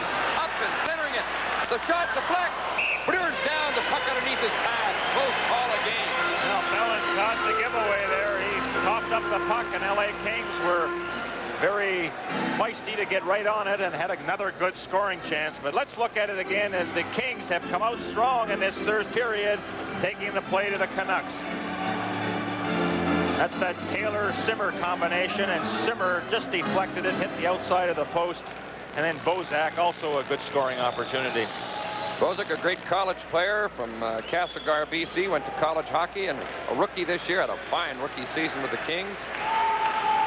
Very fast at the first half of the year, and then started to score again late in the season, and is playing very well here tonight and has a big goal and a 2-2 tie. Ivan Boldurin to Jim Nill. The shot saved by Lassard. Out comes Jay Wells. Wells with Hopkins and Larry Murphy. Hopkins centering it. It went off Snip's skate, and he crashes in with Wells. A long shot deflects high, and Wells and Snips untangle after that collision. From the Pacific Coliseum in Vancouver, this is Stanley Cup 82 on CBC. This is Canada's Navy at work. It's the vital work of peacetime protection and of wartime readiness. Work that requires skill and precision under the most exacting conditions. And it takes a special kind of person to do it. If you think you've got it, welcome aboard. There's no life like it. No, there's no life like it. No, there's no life like it. Call us collect about a career in the Canadian Forces Navy. We're in the Yellow Pages under recruiting. I'm Jim Robson with Gary Dornhofer and Steve Armitage and the Hockey Night in Canada crew at Vancouver's Pacific Coliseum, which has 15,613 seats. But they're not all filled tonight, although it's near capacity. 2-2 tie. Just past the 2-minute mark, 3rd period. Play in the Vancouver zone. Steps from back of the net. For Smeal, off the boards to Halinka. Halinka in on Korath. To Smeal. He shoots. Missed the net by 2 feet. Puck back back in the Vancouver zone. Jim, that's something that the LA Kings don't want to do. It's back in over that blue line. You know, once you give the likes of Boldarev and Holinka that line, they can set up some dandy plays. Canucks are in a little trouble in their own zone. Now Holinka getting the puck. A good backhand pass to Darcy Rota. Stan Smeel coming in with him. Rota to Smeel off the board. Shot deflects wide. Rota battling along the boards with J.P. Kelly, and they cover up the puck. Well, again, they did the same thing. LA, they had men back with an opportunity to challenge at that blue line as we look at Andy Van Hellemond, regarded as one of the best in the National Hockey League. Anytime you give a team that blue line, they can make plays in there. It's tough for the winger to contain his man. You know, and if you're heading for that net, you can't hold on to him forever. That's how good scoring opportunities are set up. There's Holinka communicating with his young line mates, Darcy Rota and Stan Smeel. A couple of Western Canadian boys talking to the big center from Czechoslovakia, whose English has improved a lot throughout the season. And his countryman, Yuri Bubla, who was injured seriously during the year with a fractured ankle, has returned to Czechoslovakia, but is expected to rejoin the Canucks at training camp in the fall. We passed the 3-minute mark of this third period. There's Mark Crawford and Rick Chartraw getting ready on the face-off. The Canucks get possession as Gradin won a draw. Crawford to Gradin. Quick shot. Oh, dribbled just wide off Moline. And there was Lassard to clear it on the boards. Evans getting it out to center ice. Brought in by Murphy with Dion going for the net. Brodeur made the save on that nice move by Dion with Mike Murphy. Murphy throwing the check on Lars Moline. Chartraw. Pass tipped out of the air. Crawford went after the puck. Got it off the board. Didn't get it out. Now Moline brings it out. Moline in on Hardy. Moline makes a move to Crawford. Backhands it wide. Back comes Dion. This could be dangerous. Marcel Dion looking for some help as he moves in. Good back pass, but Gradin stayed with that slot. He covered the slot and deflected the pass. Gradin couldn't control the pass. Rick Chartraw. Dion tips it in, goes to the bench, looking a little tired, but continues to play well. Brodeur out of the net as the puck is loose, back of the goal. Battle for it there. Brodeur puts it to the corner. Bonner behind the net, slides loose. Ron DeLorme getting a lot of ice time tonight, hitting the puck to Tiger Williams. To Lupul, Gary Lupul. Taken in by Wells. Bonner goes to the puck. Good defensive work by Wells. Lupul goes after Wells along the boards. The Kings come out. Dan Bonner with Zimmer on his left. Bonner making moves. Stick trying to stay with him. Weak shot. Brodeur stops it. Still in the Vancouver zone. Larry Murphy put it back at the net. Doug Howard goes to the puck. It's a 2-all tie, and are you enjoying it? Absolutely. Lupul to Williams. Tiger Williams. Lassard was when he made the save. He was in the circle.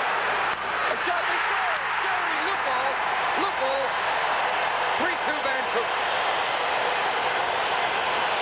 Now you talk about that grinding style, the hitting that's required to come up with that puck. Well, this line did it. You're going to see some great corner work with Tiger Williams and DeLorme involved, and Lupul being the trigger man. And in one motion, Lupul fires it home for a 3-2 Vancouver lead. Let's check it from where Tiger started it all. Look at that save by Lassard. But that doesn't end the play as the Canucks come in for some strong hits. DeLorme, look at that. He takes the puck away from 2 LA Kings and then sets up Lupul for the go-ahead goal. Vancouver ahead for the first time in the game. And the crowd cheering the announcement of Lupul's goal as in comes Steve Bozek. A shot by Smith, missed the net. A one assist to DeLorme. Doug Smith from the boards to the point to Korab. A shot, deflects just wide. Brodeur's down. Huskins from the corner. Tied up by Fraser. Smith from the side of the net. Kings putting on pressure. Kurt Fraser getting control of the puck. Out for Jim Nail, but Korab knocked it down. Back to Dave Lewis. In comes Steve Bozek again. Hallward broke up the play. Ivan Boldarev starting out. Bozek checked him again. Hill and Lewis do some high sticking. Boldarev with the puck. Now Colin Campbell will dump it in as he's bumped by Hopkins. The clock says 13:55 left in regulation time. The score is 3-2 for Vancouver. Halinka trying to get it to Smeel. Doug Smith with the puck. The youngster from Ottawa, as Halinka was wrapped by Hopkins away from the play, and that's why the fans are upset. Campbell with the puck at center. Now to Ivan Halinka, who has scored twice. His first 2 goals in Stanley Cup play. Here he goes. Darcy Rota missed the pass. Halinka jamming at it. He centered it right through the crease. It's hectic. Back from the Kings, Jimmy Fox. Jimmy Fox in on Campbell. Brodeur caught the shot. Holds the puck. Good action. Tonight's Stanley Cup playoff game is coming to you from Vancouver. Last month, the boss gave me a new job. Cooper, I want you to choose the office copier. So I looked at every one there was, every single one. How's it coming, Cooper? Finally, I chose a Xerox copier. The price was right, the copies were superb, and the selection was miles ahead. But most importantly, it's got Xerox behind it. Good choice, Cooper. Now then. After all, nobody ever went wrong being fussy and stingy.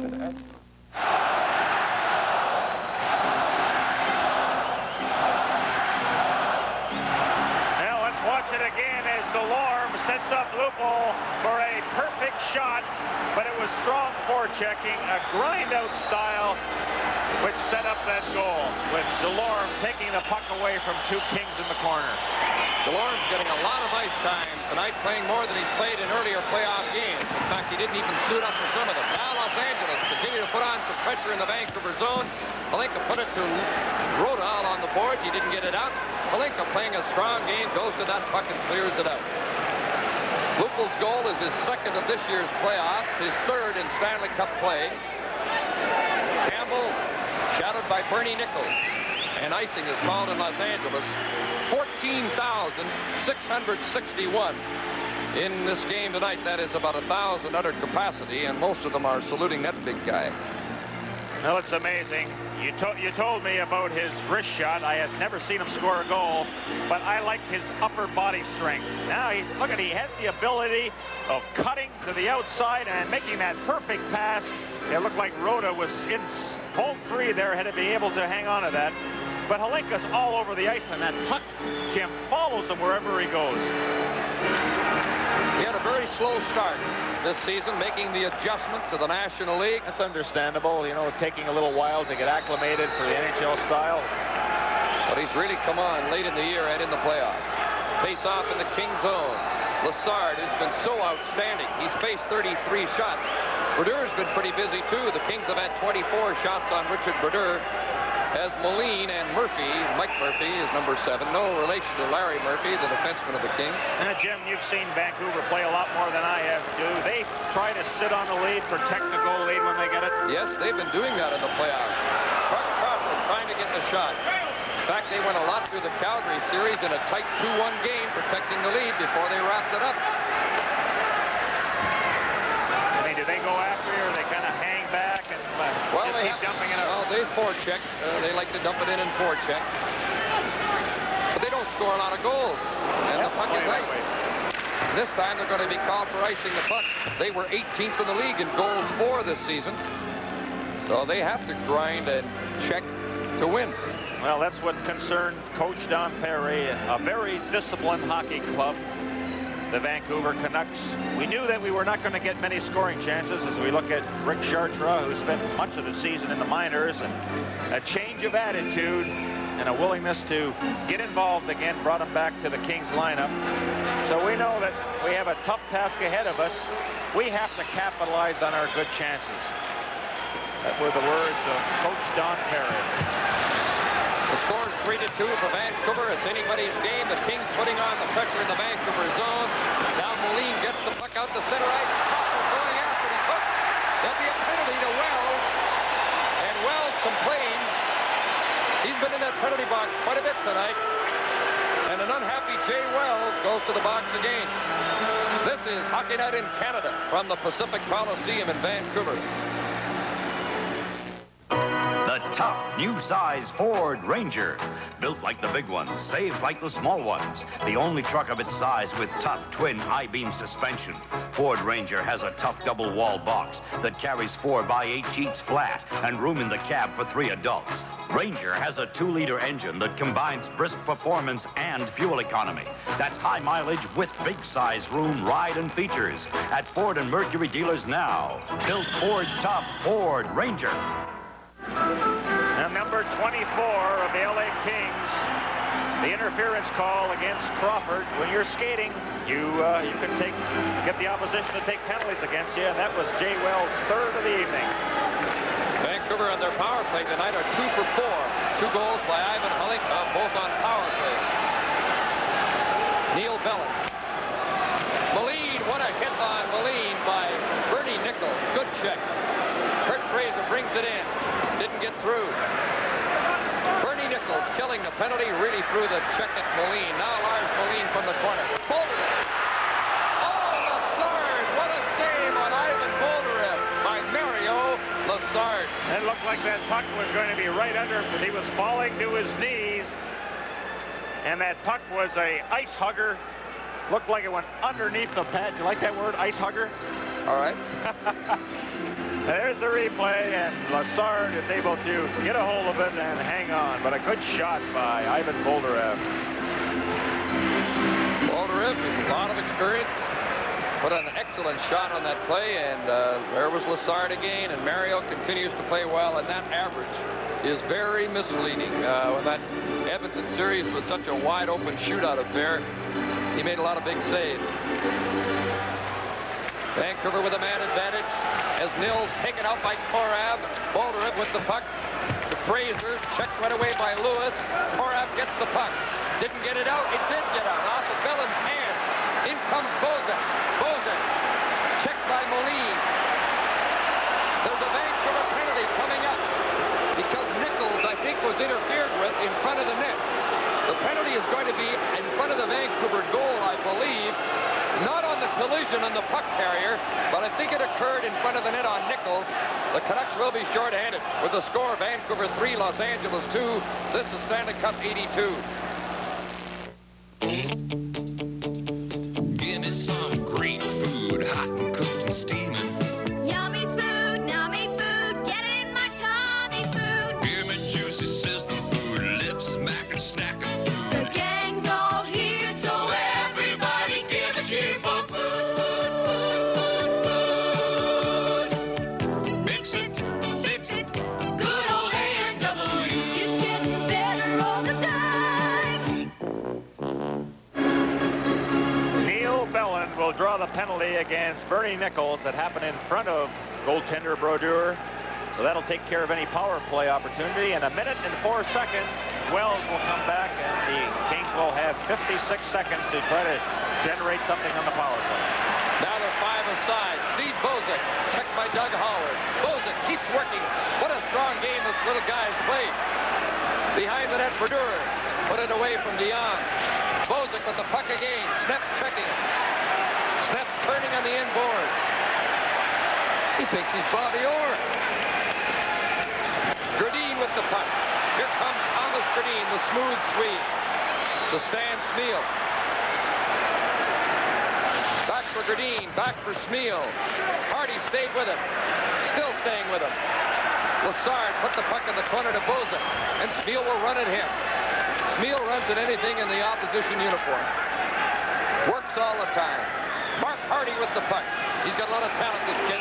But the play goes outside. Marcel Dion in too soon. He needs to be apologizing for it now. Now with only 10-18, giveaways become so very important, face-offs, but more important than that, both teams will concentrate on when they drop that puck into the slot area. That could be an instant turnover, and you're on the offensive, and suddenly the team will intercept that drop pass and go to the offense, and sometimes even score a goal against you. So I'm sure both coaches have reminded the players that if you're going to drop the pass, make sure your teammate is there to get it. You saw Vancouver's one-loss record in playoff activity, only 6-14. Not a lot of playoff games. The Kings, on the other hand, have won 23 and lost 38 in their Stanley Cup play since their entry into the National League in 1967. Taylor with the puck. 5 seconds left in the penalty to Jay Wells. Then Los Angeles will get their potent power play on the ice. And now there's Wells coming back on. Los Angeles with a man advantage, trailing by a goal. Korav with the puck. Brodeur leaves it for Lindgren. Gary Lupul and Lars Moline. Lupul shoots. Good save by Lassard on Lupul. And the Canucks were 2-on-1 while short-handed. Moline. He's going to rag the puck and dump it in. 20 seconds left in the penalty to Bellin. Vancouver's had very good penalty killing this season. 8th best in the league. Good rush by Evans. Darrell Evans. He's tricky. Bernie Nichols. Shoots. Brodeur made the stop. Puck went right into his midsection. Now quite a collision to the left of goaltender Brodeur, or to his right, with 4 players sitting on the ice position. But an opportunity for Vancouver as they broke away 2-on-1. There you saw Evans trying to intercept that pass or keep it in the blue line. But look at the hustle, how he gets back in time. Lupul had no choice but to shoot the puck. Evans made a mistake at that blue line, but did he ever recover? Now that's a gutty performance. A guy puts his head down and comes back as hard as he can. Los Angeles used to be a team of veteran players. Now they have 14 draft choices on their roster. A lot of young blood. The exuberance of youth. That's very poetic. Kings on the power play for another 3 seconds. As Belland is back on, you see him coming back out of the penalty box. Campbell tied up on the boards. Hopkins from behind the net. Hopkins. Ooh, just missed with a shot. Chartrand keeping it in. Good effort on the boards. Boy, that is tough hockey out there. That is really tough. You know, when you see this, you're glad you're sitting up here watching. Those guys, they are putting out. They are working every single shift out there. The team that wins tonight, Jim, will certainly deserve it because he sacrificed his body in numerous occasions, going into the corners, getting wrapped. To give you an example of what goes on out there, it's not just pass, shoot, and score. A lot of grinding involved. Canucks are doing an excellent job of covering up, taking the man out of the play. Hopkins looking for that opportunity. Colin Campbell took Taylor in heavily against the net area. And that's the type of game it's been through much of the evening. Neil Belland, a free agent signed by the Canucks out of junior hockey, played in Kingston last year in the OHA. And he's playing an awful lot in the Stanley Cup playoffs in his first year as a pro. Thomas Berdine and Kurt Fraser in on Chartrand. Fraser missed the net. What a setup by Gerdine. Fraser shot wide. Hardy to Dion, lost the puck to Fraser. To Nil, checked by Chartrand. Dion goes to the loose puck. Neil Belland rushing for Vancouver, dumped it in. They get a little scrambly out there now, losing their composure just a little bit with 8:20 left in the game. That is in regulation time. Bernie Nichols flips it for Mike Murphy. Right in front, and the puck was tipped away from in front as Dan Bonner went to the front of the net. Wells shoots and hit a leg. Kurt Fraser with the puck. Slaps it in. Lassard stopped it, as he's been doing all night. He's faced 36 shots. Brodeur has faced 25. Anybody's game. In comes Taylor. Passes. Quick shot deflects high. Brodeur pushed it aside. Taylor on the inboard. Campbell checking him. Palinka comes out with the puck. Big Ivan. Palinka. Offside for Smeal. Hockey Night in Canada will continue in a moment. A town can die if it ain't got protection. Well, the folks around here wouldn't buy that. So I went ahead and bought my own Res wood stain. Res protection lasts because Res grinds its colors so fine that it gets right into the wood and sticks there. Buy Res protection, I said, but they wouldn't listen. And where are they now?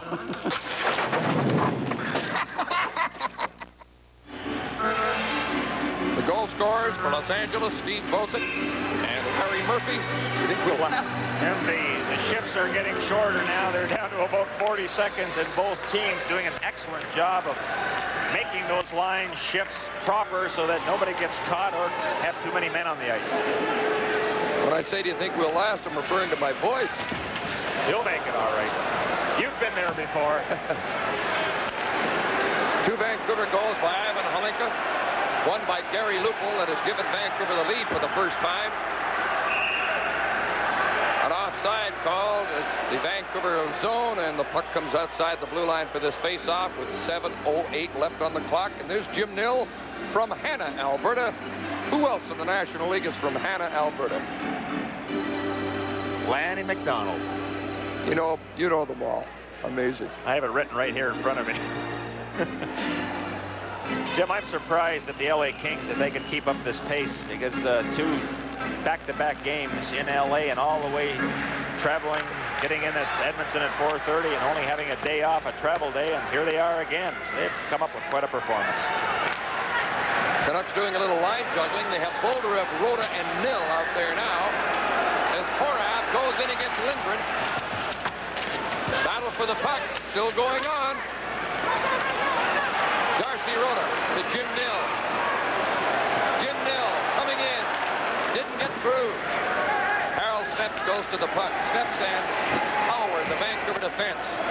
Darcy Rhoda dumps it in. They're changing on the fly. Chartraw and Hardy, the Los Angeles defense. Chartraw with the puck. Doug Smith dumping it in. Snap to Williams. To DeLorme, to Luke. Chartraw rushes at Luke. DeLorme for Williams. Didn't get, dribbled wide from in front. Luke to Hallward. The shot. Loose puck in front. Jimmy Fox cleared it out. Bernie Nichols coming in. He's got a lot of talent, but he didn't get by Steps. Lupo with the puck. In goes Tiger Williams. No help as he centers the puck. There's nobody else in the Vancouver line up there with him. Smeal to the puck. Stan Spiel. Shot blocked by Rick Chartraw. Boy, since Big Rick dropped all those extra pounds he used to have, he's really come on and played well. The play is offside at the Vancouver line. Live from the Pacific Coliseum in Vancouver, the Stanley Cup playoffs. Come on and grip the light fantastic. Get a hold of a light and easy. It's cool to the touch. Well, thank you very much. It's got a spray and surge of steam. Itself cleans like a dream. Come on and grip the light fantastic. The light and easy irons from CGE. Come on and grip the light fantastic. GE, we bring good things to life. 5:33 left in regulation time. Canucks 3, Kings 2. During the regular season, they met 8 times. The Kings had the edge, 3 wins to 2, and there were 3 ties. Right in front of Brodeur! What a chance in front of the net. It was Darrell Evans who missed that great chance. Lindgren got it to Gradin. To Crawford. This is Mark Crawford. Shooting. Lassard makes the save. The good goaltending continues. Boy, did Evans miss a great chance to tie it. Did he ever? But Lassard, you saw his quickness. Once he made the save, he had to get down there and look for that rebound, because Moline was cruising in there looking for that rebound and possibly ice the game. But again, the good work by both teams, knocking men down, digging to that puck in the corner. There's a good chance by Evans as Brodeur and Lassard continue to play inspiring hockey. All the players dressed for this game have had some ice time, with the exception of backup goaltenders Doug Keens of the Kings and Rick Hines of the Canucks. Although one Vancouver defenseman, Anders Elderbrink, has only played 1 shift. He dressed in case Lindgren could not play. He has a bad shoulder, but Lindgren has played a regular shift. Face off in the Los Angeles zone, the Kings in possession. Dave Taylor in on Colin Campbell. The shot. Brodeur took that bouncing puck and held on. This Stanley Cup playoff game is coming to you from Vancouver.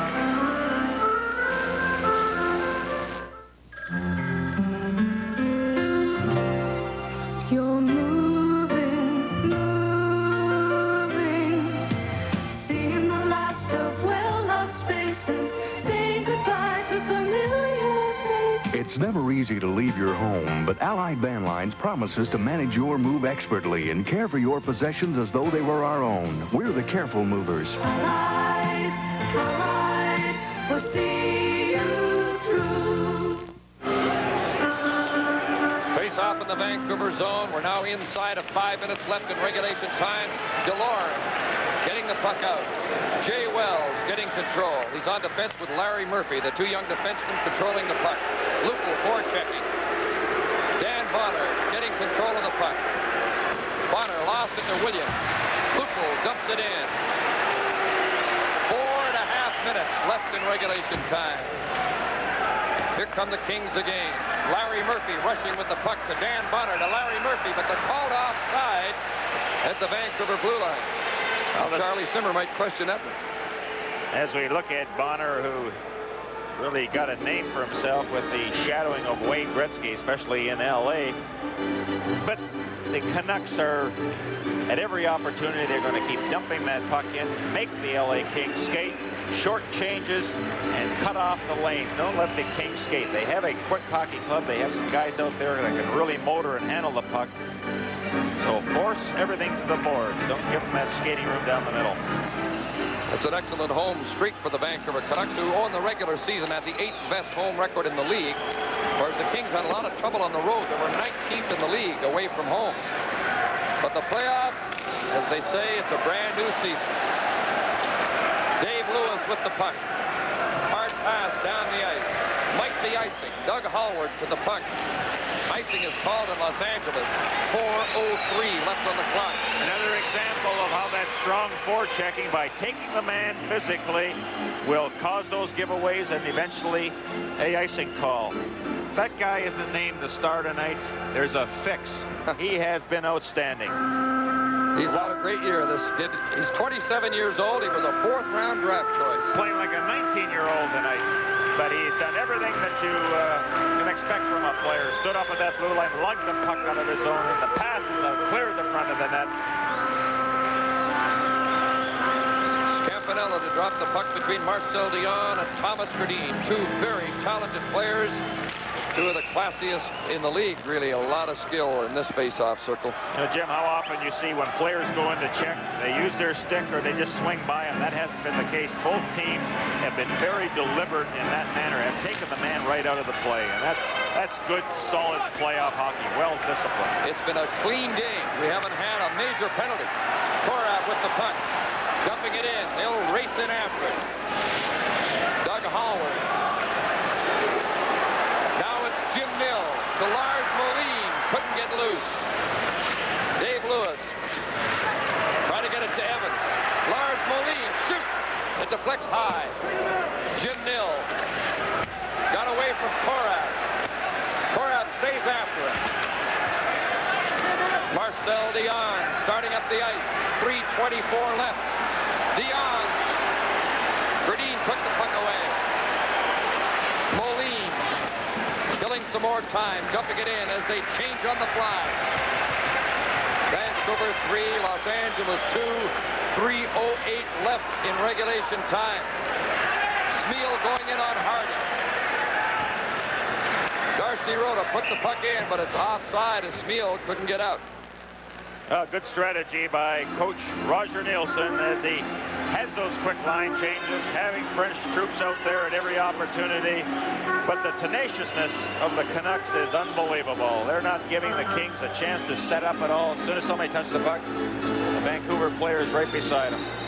Captain Video, they call him. I can understand why. Boy, does he work hard at his job. Well, he prepares a hockey club. He doesn't take anything for granted.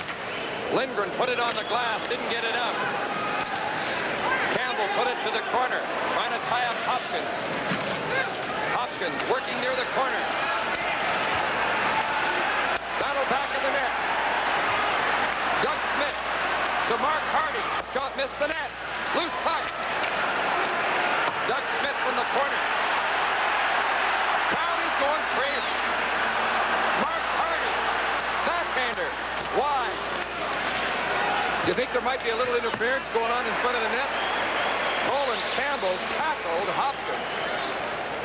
As the Canucks iced the puck, Campbell just dove all over Hopkins. Well, it's been that kind of a game, and I would really be surprised if Van Helmen called a penalty now unless it was really a flagrant call. He's not going to call a cheap one. The Canucks have worked hard to gain the lead, and you're not going to give the team an opportunity to get one back on the power play unless it's a good penalty. And I think players realize that, and if they know that right from the drop of the puck, they can accept that fact. Larry Murphy is going over to talk to the goaltender to explain the situation as the time is a factor. When should Lassard come to the bench? 2 minutes, 10 seconds left. It was 1-0 Los Angeles at the end of the first period. It was 2-2 at the end of the second. Gary Lupul's goal 5 minutes into this third period has Vancouver ahead 3-2. Lupul and Nichols will face off. Face-off, so important. Jim, this game has been relatively free of giveaways also. Compared to that fifth game I saw in Edmonton, both teams have really concentrated on making good plays and not being in such a hurry to get rid of that puck. Jay Wells has the puck. 2 minutes left. Wells bothered by Lupul. Puck steered away. Jay Wells with the puck again. Lupul almost steals it. Took a dive in front of the net. The play went on. Here come the Kings. 3-on-2. Bernie Nichols shoots. Big save by Brodeur. Smith cleared the puck away. Richard Brodeur's turn to be a hero. Korath goes to the puck, icing on Vancouver. Now, Brodeur hasn't had that much work in this third period, but on a few occasions had to be sharp. Oh, I guess after a good save, you just skate around a little bit, check the ice in the corner. Nichols has been a dangerous player. He allows the opportunity to get over that blue line. Again, you have to challenge a guy like Nichols because he can shoot it so well. And then you saw the good wrist shot that Brodeur had to make the save on. Snep spanned on it the first time in front of the net. Was fortunate there were no Kings around and was able to clear it, but he did ice it. 1 minute, 30 seconds left. Lassard is at the Los Angeles bench, and are they going to leave him there and go with 6 attackers? I'd be surprised with that much time left to go in the game that they would take him out. They are going to. But they are. Lassard goes to the bench with 1.5 minutes left. The Los Angeles goal is empty. The Kings using 6 attackers have Bozak, Dion, Nichols. Trying to pick up the others. That looks like Evans over there on the right point. Korath. Jim, at every opportunity now, wherever the puck goes, the Kings have to outman the Canucks for that loose puck. Nichols from the corner. Dion. It's steered away by Jim Nill. Bernie Nichols shoots it in. Brodeur stops it back of the net. Came to Campbell. Stick handles it. Didn't get it out. Bad play by Campbell there. The puck knocked down by Moline. Jim Nill gets the puck. It's a glove hand pass. The play stops. 1:02 left. Now, Campbell didn't make a very good pass, but if you would have noticed that the forwards were hanging around that blue line looking for the fast break. They have to stay inside the blue line until the puck goes out. Now look at, there's the left winger. He's already at the blue line. You have to stay in the zone. Don't look for that breakaway past the empty net. Stay back in there to help out your defenseman. So had the guy been able to stay back, it was Jim Nill, would have been able to get good control of it and dump it out. Don't be in such a hurry to leave the zone.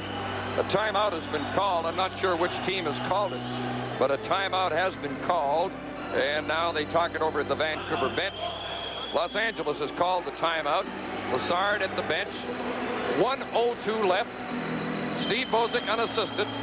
And Larry Murphy from Dion and Evans have scored for the Kings. For the Canucks, Halinka from Smeal and Rota, Halinka from Howard and Moline in second period power plays.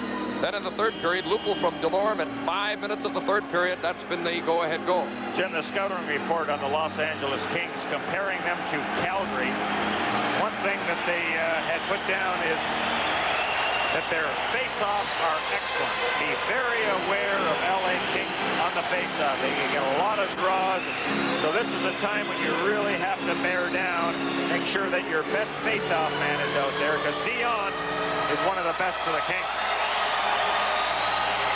Pressure on Richard Brodeur in the Vancouver zone as Dion and Gradine will face off. Now, the Canucks get possession. This is always a good play for the alley-oop. You know, high in the air, because the puck won't go all the way down the length of the ice. Sets band on it, trying to get it out. Lindgren gets it off the boards, goes into the crowd.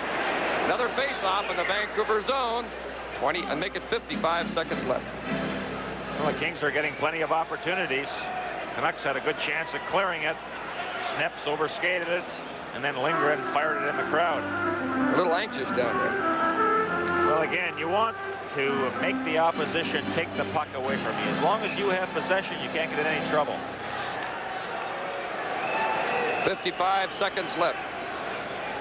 Don Perry looks cool. I think he realizes it's a chance here to tie it, but he also realizes this could be a long, tough series. This is the first of maybe 7. It's a best of 7. There's Brad Selwood in the background there, his assistant coach. Formerly played for Harry Neal in the WHA in Hartford. And Brad formerly played in this building as a Western Leaguer with the Vancouver Canucks. Now Dion is going to try to draw. Just behind him is Larry Murphy. Canucks get the draw, and the puck is rolled out. Now there's 49 seconds left. King's goal is empty, 6 attackers. Lindgren broke up the play. Nichols dumped it in. Snett clears it. Radin picked it up. Just dumped it out. Shot back in. Lindgren gets it off the boards. Puts it off the glass. Smeal turns with the puck. Gets it out. Is it a good curling shot? No, it won't get him to the Briar. It'll be icing. 24 seconds left. That's the last thing that the Canucks wanted to do was ice it. But they did. And again, you see Roger, he's a little discouraged, a little upset with that last play, where the icing call will bring the puck back to the right of goaltender Brodeur and give the Kings yet another opportunity to get a shot on net.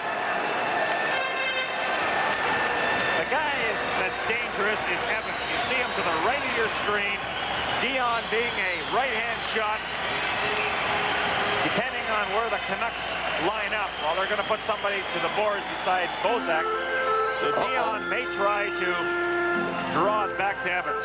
We're going to have a beef here now because Van Hellemond has just had an argument with Tiger Williams at the Vancouver bench, and he said, okay, you went to the bench, you got to leave the ice.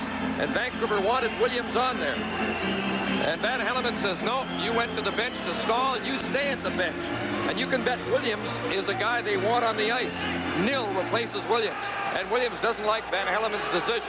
Face-off in the Vancouver zone. 24 seconds left. Puck bouncing around. Still in there. A shot blocked by Nil. Jim Nil got it out. Now there's 15 seconds. 12 seconds. Offside. 8 seconds. Oh, they're still running.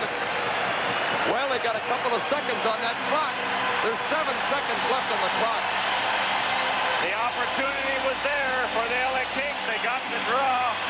Evans fanned on it the first time, but then Larry Murphy got good control of it. It was blocked by Nil, and he made a great attempt to get that puck over the blue line. Right now, he's the man of the hour. Brodeur. Only 7 seconds to go, and I guess Van Hellemond is over there checking to make sure that that is the correct time. I think they'll might add a second or 2. It was 8 seconds when the play went offside. I don't think it would be 9, but it might be moved a couple of seconds.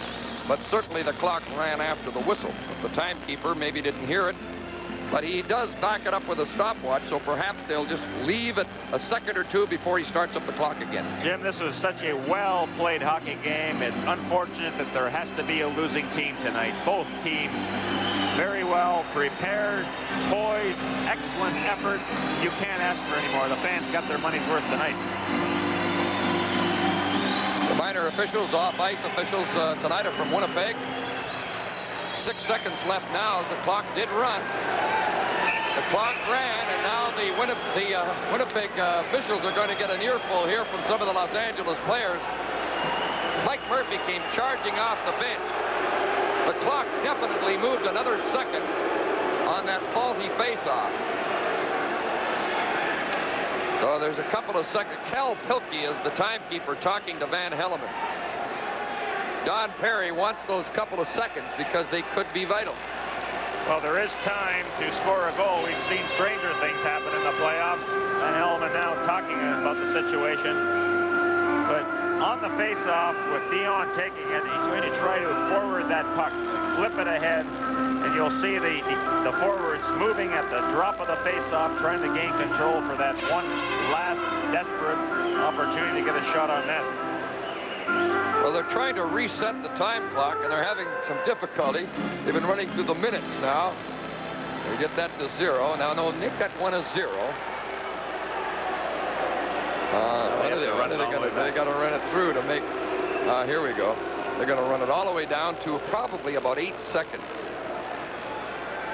And some of the fans have already left. They're not going to watch the last 8 seconds. They don't want to get tied up in traffic. They think they can listen to the rest of the game on the radio. But it has been an excellent hockey game. We expected a grinding series. Both coaches talked about the possibility of a lot of body contact. Well, we did have that.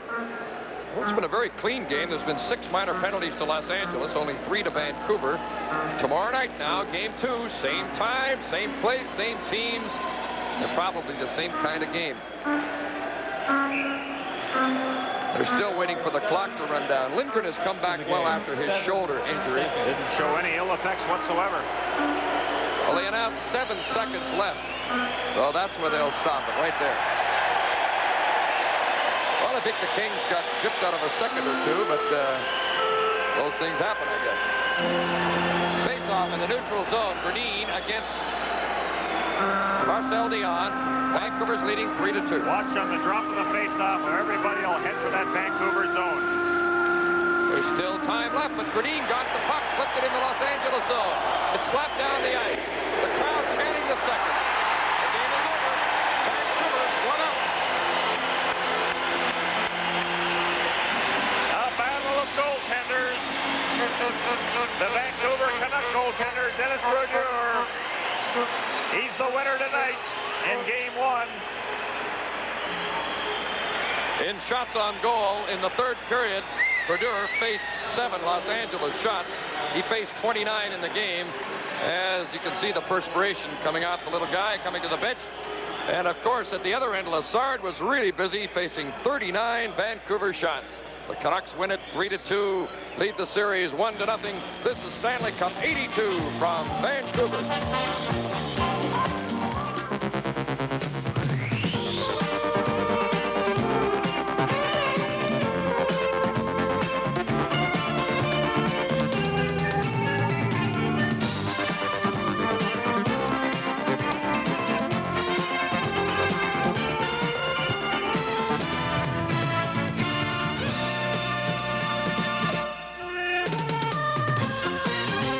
Canada.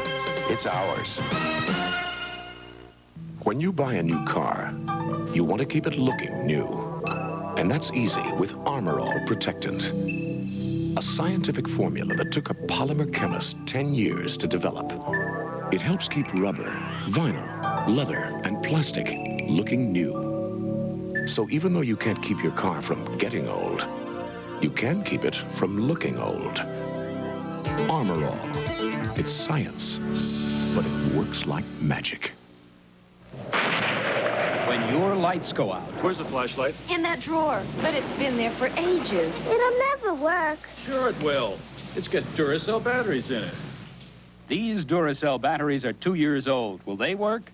Yes. And in tests of 2-year-old Duracell batteries against brand new regular carbon batteries, 2-year-old Duracell still lasted longer. Duracell. The copper top battery. No regular battery looks like it. Or lasts like it. The Vancouver Canucks winning the opening game of the best-of-7 Conn Smythe Division Final. They won it 3-2 over the LA Kings in a battle of the goaltenders here at the Pacific Coliseum tonight. And if Game 1 was any indication, we could be in for a very, very entertaining series. The 3 stars of tonight's hockey game were Ivan Hlinka of the Vancouver Canucks. He scored twice. Mario Lessard, who was absolutely brilliant in goal for the Los Angeles Kings. And Gary Lupul of the Vancouver Canucks, a hard-working forward who ended up scoring the winning goal. So the final score, once again, Vancouver 3, Los Angeles 2. We've got Game 2 tomorrow. Our Stanley Cup playoff coverage on CBC will continue in just a moment.